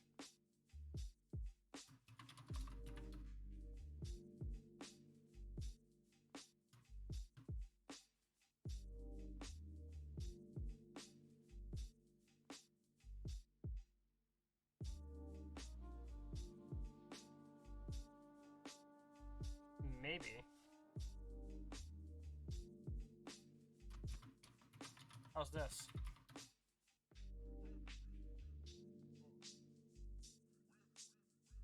Maybe I'm not seeing the same thing that you are. Wait. Oh, shoot. I forgot to hide it. I've just been looking at this, like, Papa's Bakeria thing this entire time. I'm so sorry.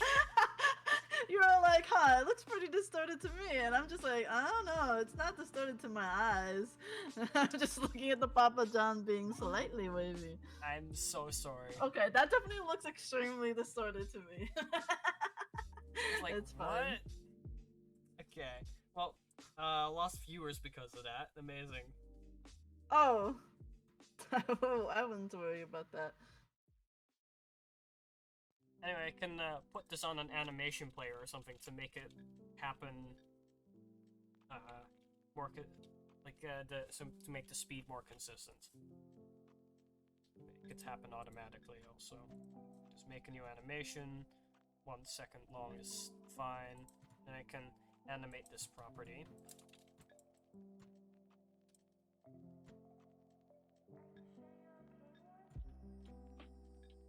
And now this just happens.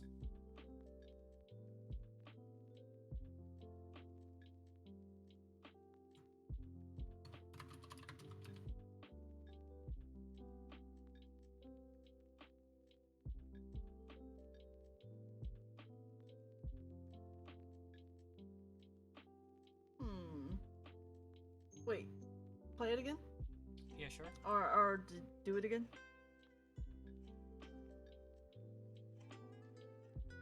Oh, that's so cool. What So, is? how are you changing it to the Genshin Impact map? So, do you mean in shaders, or do you mean how is it animating this? Oh, okay. I guess you answered it. You're using an animation player.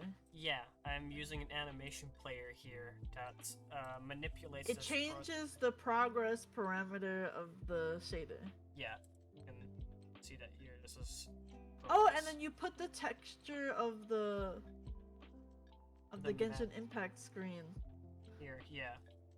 Oh, okay. So what I meant was how would you make it so that like the Genshin Impact make the Genshin Impact the screen texture, if that makes sense.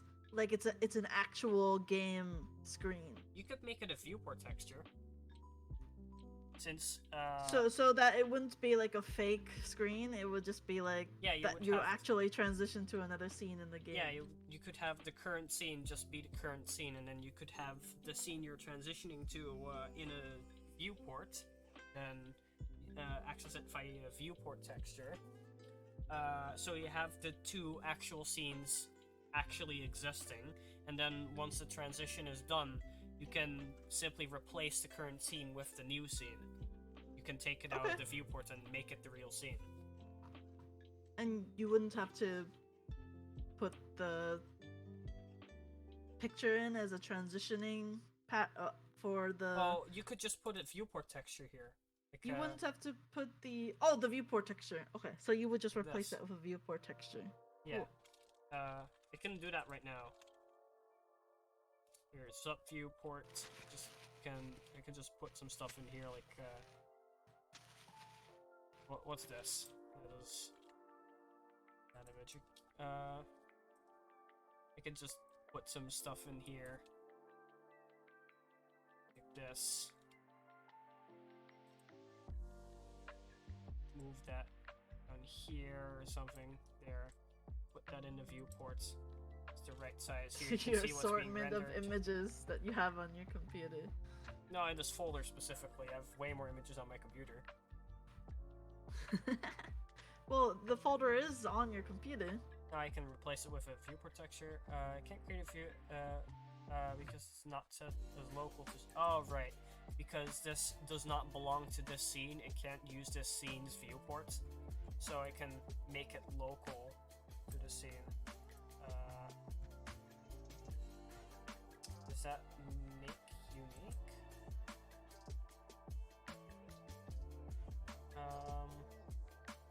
No. Oh, right, it's in resource, local to scene. There we go. And now we can pick the viewport. And now we have... Oh. That is not working anymore.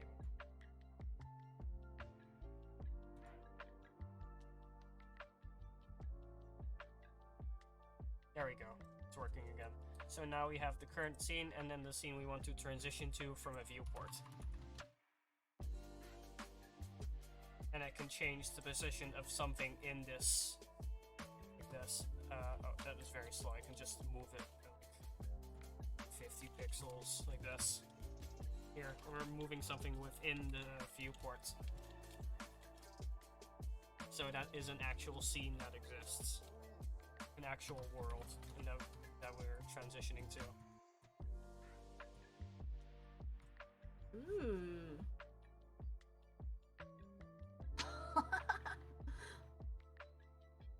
That's great. So that's how you can do that. The most powerful screen shaders can be the ones that manipulate the position of what's being sampled from the screen. So, have you played Mario Maker? I've seen people play. No, yes, I have played it actually. Okay, I actually made a level as well. Have you ever blown up a POW block in the game? I don't think so. Okay, so when you blow up a POW block in Mario Maker, it has this like screen effect where full like powerful wave emanates from the power block and makes everything from the screen it die like and looks fall as soon as it distorted hits it. and stuff. Yes, it distorts it in like a ring. We could try making that effect. Cool. With a screen shader. I would, however, need to know what it looks like, so... Yeah, gotta get those references. Exactly. Hold on.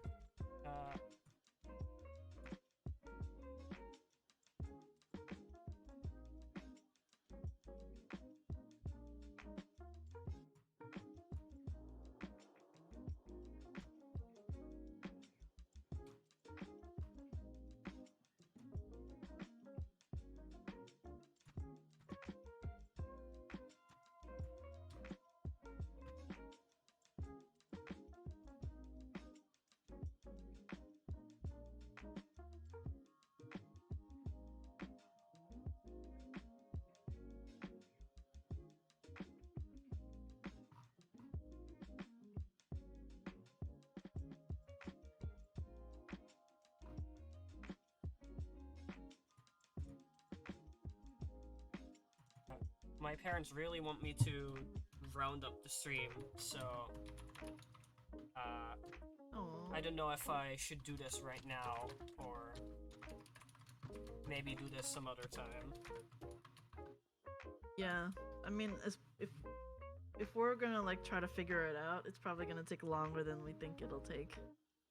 Unless you've already done this before, in which case I have not you could estimate how fast it'll take. I have not done this specific effect before. However, it should be relatively simple as soon as I have a reference.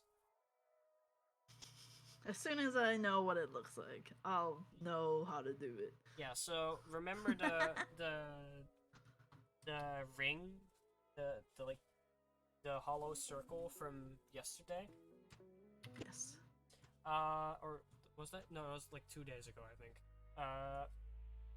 I could make something similar to that, but then depending on how far away it is from the actual perfect edge of the radius, depending on that, it can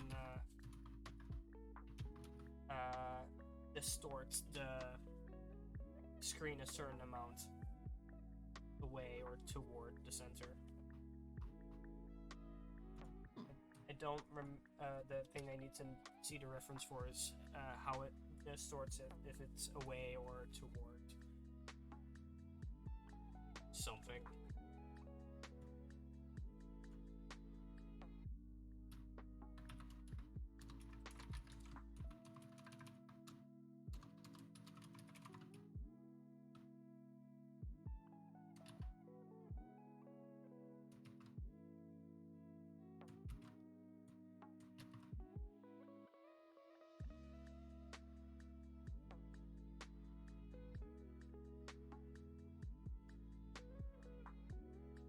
Yeah, you can probably take a frame from this GIF, that probably works.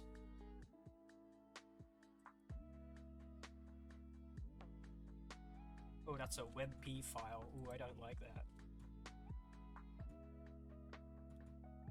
WebP files are weird. Yeah, so the reason they exist is because, or that they're being used at all is because Google's banking on like them being the future, and even future? In what way? Like them being better than every other format and being like widely adopted for everything. That's what they're banking on. So I hope not. They've killed better formats in favor of this one. Oh, that's horrible. I never use it for anything. I can't use it for anything. Big example of a format they killed off is JPEG XL. Oh. JPEG XL is like really good, and it's dead now because they refuse to support it in Chrome because they're banking on WebP. Oh, that sucks. Yeah. So, yeah, I have the GIF loaded into a spray. Here, I'll transition. So here's the crusty looking GIF, and here's the wave. Okay, so this is like away from the actual sensor.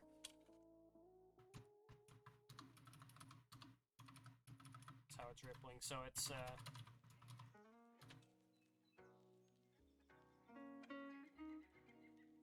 Okay. Is that how it Yeah, works? that's a really cool looking effect.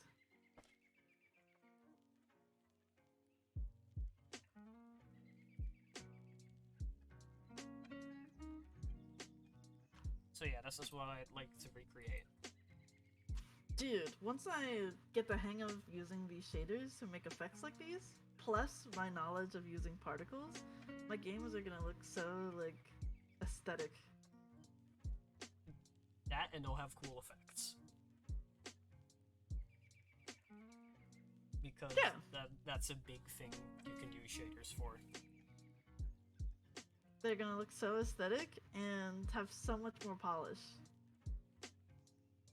Let's see, so maybe I could import one of these frames into the engine so I can actually see it. Let's see, let's open this here. Okay, we now have this image, the engine. Put it over here or something. So I could just put something behind this, like this big icon.svg, and I can put in the color rect. The reason I use a color rect instead of any other control node is because it's light. Like, it doesn't have many features, it's simply just a color, which, I mean... So this is really good for shaders, right? Yeah, at least that's what I use it for. Okay.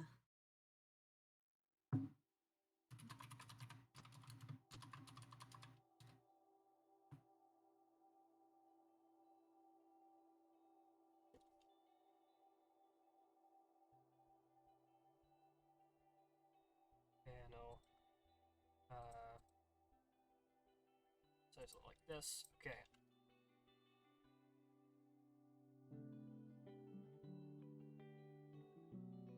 So, I'll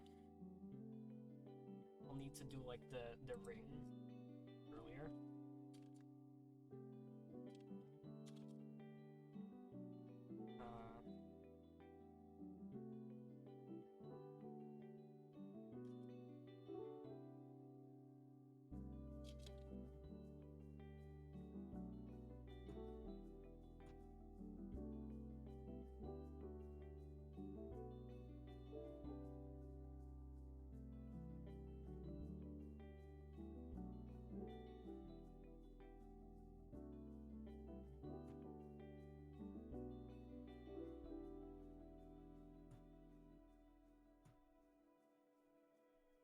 Alright, I need the... Oh, oops. Accidentally closed. I need the screen texture line.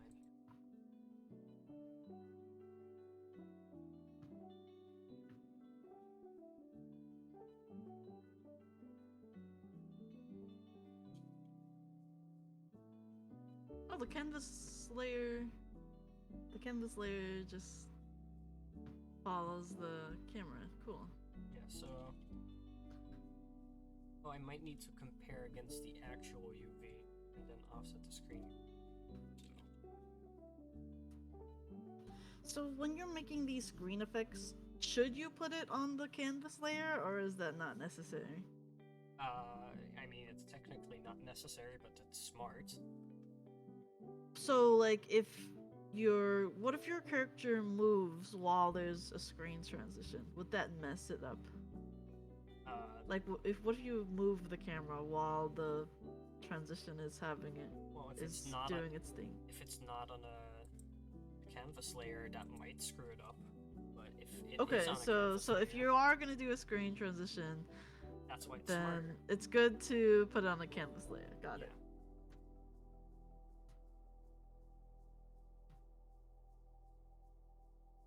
So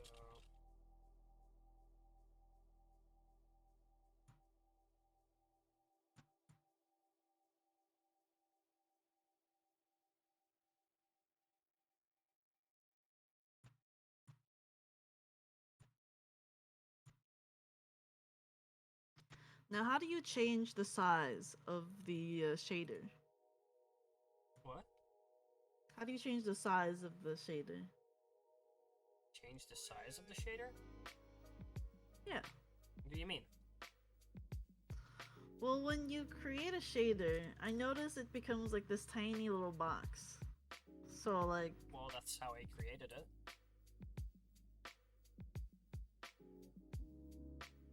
So how do you change the size of the shader?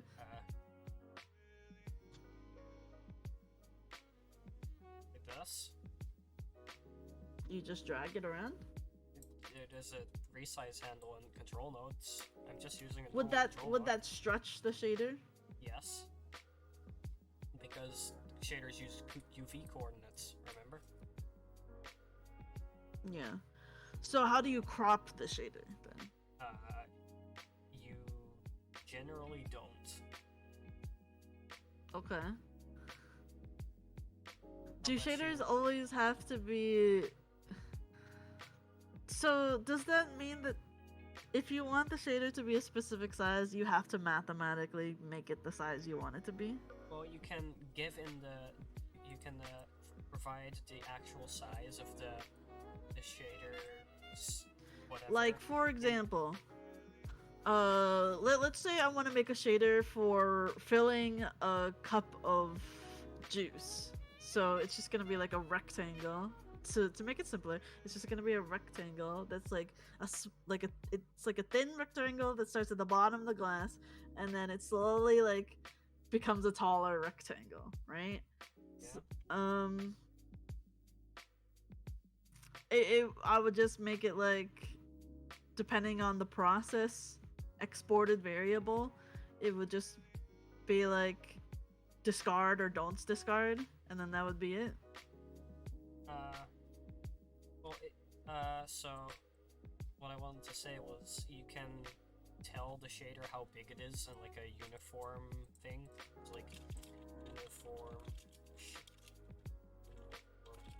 vec2 shader size or something. Then you can pass in how big the actual node is in pixels if you want to do that, or you can you can use like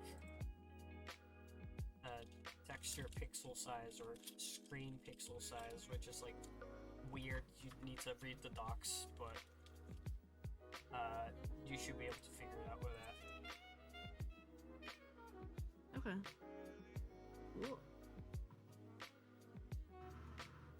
Oh, sorry. Could you hear that motorcycle car driving? Yeah, for like a split second. Oops. It's fine. I mean, it's not mine. So it's absolute, and it's less than.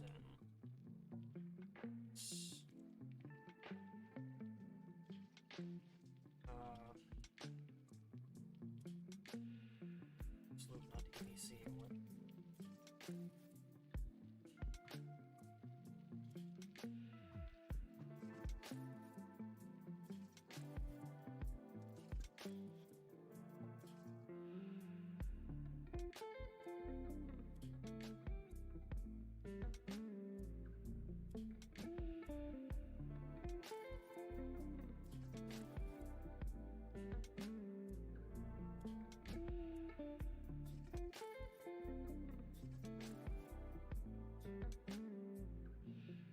I'll be back. I need to Oh. use the bathroom.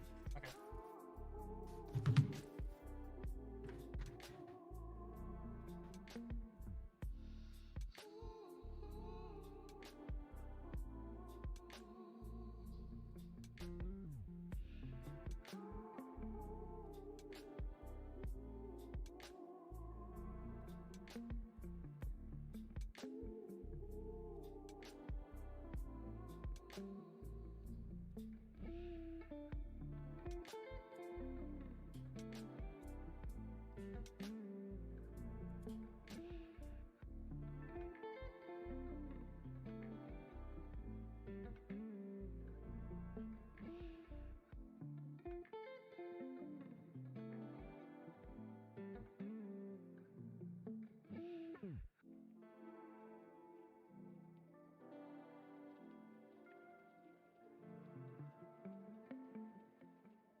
this or something.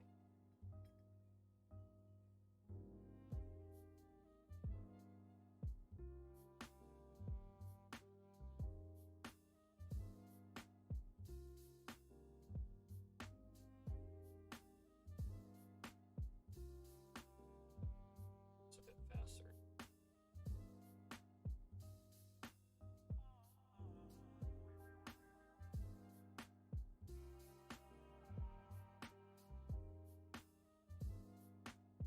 And that's the effect, I think. I'll wait for Kim to come back.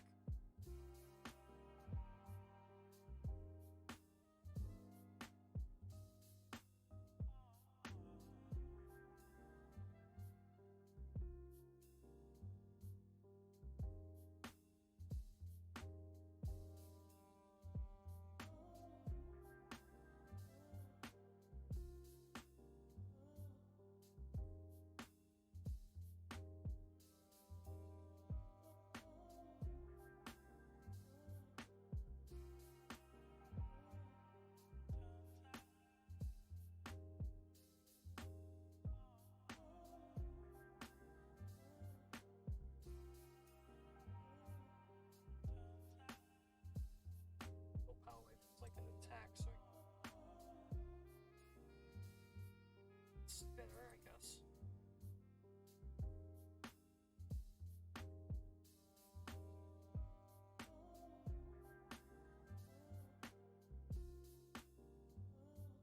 Round to numb.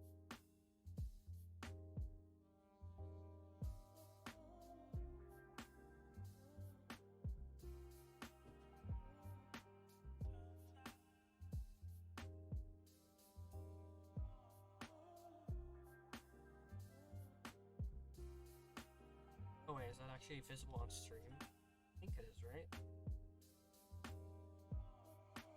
Oh yeah, it is.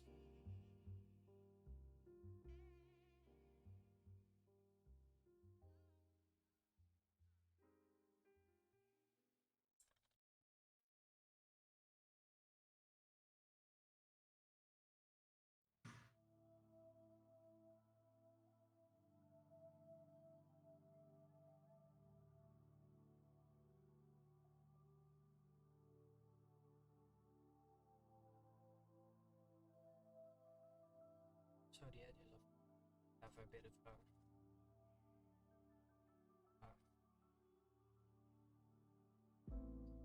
a transition between offset. By adding.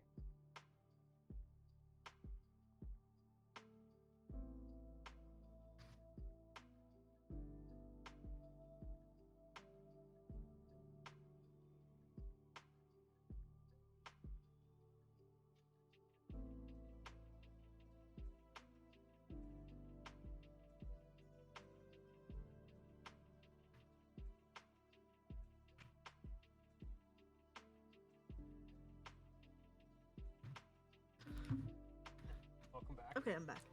Welcome back. Thank you. Oh, Okay. So, what progress have you made since I left? This.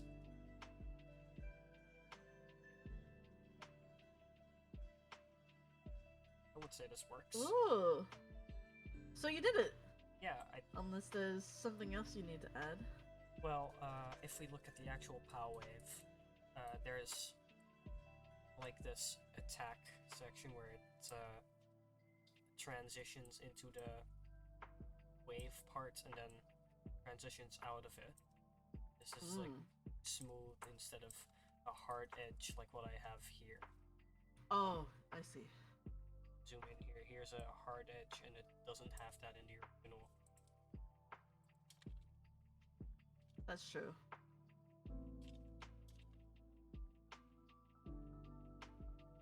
So if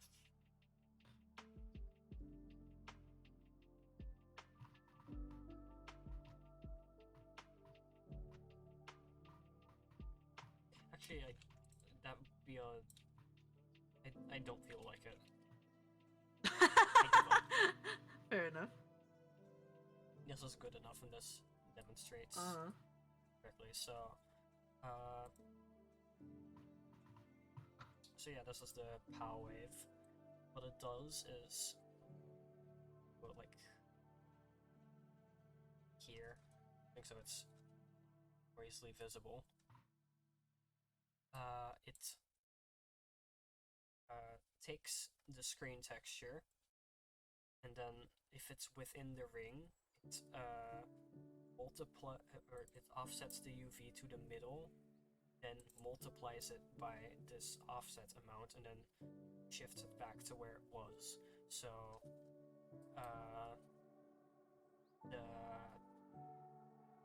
the section within the ring will be offset out from the center. So if I put this closer toward 1,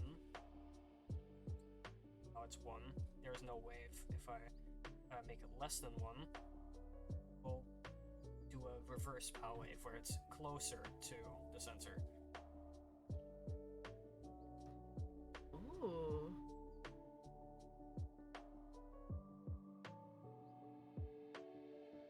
So this was at 1.1. So this means it waves away from the center, like you can see here.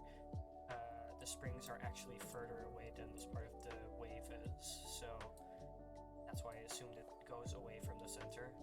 Well, here it overlaps pretty much exactly with Mario, so it goes out from the screen center instead of the POW center. These are some very useful principles that you've taught here in this stream today. I think what I might use this for is if I ever add like a really stinky food into my game, it'll distort the it'll distort the air around it. Amazing. Like it'll mess with like your vision around above the food to to imply that it smells so bad it's like distorting reality around it. Well, you So could, that's what I'd probably use it for. you could have heat distortion on hot. Yeah, heat distortion, but like for stinkiness instead. You could make it Stinkiness brown then instead. as well. What did you say? You could make it brown then as well. If it's for stinky food. Make the food brown? No, make the air around it brown. No, I'll probably make the air around it green. Yeah, that's probably better. It has to be really dark green. Nasty green. Nasty. But yeah. Right. So, I think that's it for the stream then for today? Yeah. I mean, you've been streaming for over 4 hours, so Yeah. I think it's a good stream. Okay, would you like to do this again sometime? Sure. Depends on when, and if I'll be like awake during that time. But yeah, definitely. Yeah, fair enough. Okay. Well, I learned a lot. yeah, and I taught a lot. That was supposed to be a joke. Guess that's the only. But you did talk a lot. No, I taught a lot. Like, you. Oh, learned you a lot. taught a lot. Yeah, you learned a lot, and I taught a lot. How is it a joke that you taught a lot? Well, it's the inverse of what you said. Okay. Whatever. I think it's time to raid Kai. I think Kai's live. Yeah, let's go raid Kai. All right. Right after you finish streaming, I have to go to the bathroom again. Oh dear. Okay. Well, okay. Start the raid. Yes. Alright, yeah, I hope to the 2 people that are still watching, which is That's probably us me. too. It's me. Well, this was a fun stream. It was a fun stream. I think I'll end it then. Bye bye. Bye.